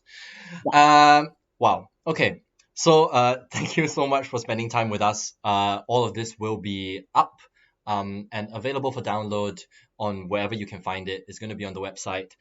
Check out Three Black Halflings as well. They're on every like 3 days or something, and it's just a whole ton of fun. So thank you very, very much. And we will see you in a couple of weeks. And we have another amazing guest coming in that week. All right. Much love, guys. Thank you very, very much. Bye. Ciao. Bye, Unati. Bye. And there we go. Oh, wait. Oh, no. Oh, I have a thank you screen. I forgot. Oh. Yes. Thank you for watching. All episodes available online at 5tomidnight.org d/convergence. Ciao, everybody. Bye bye.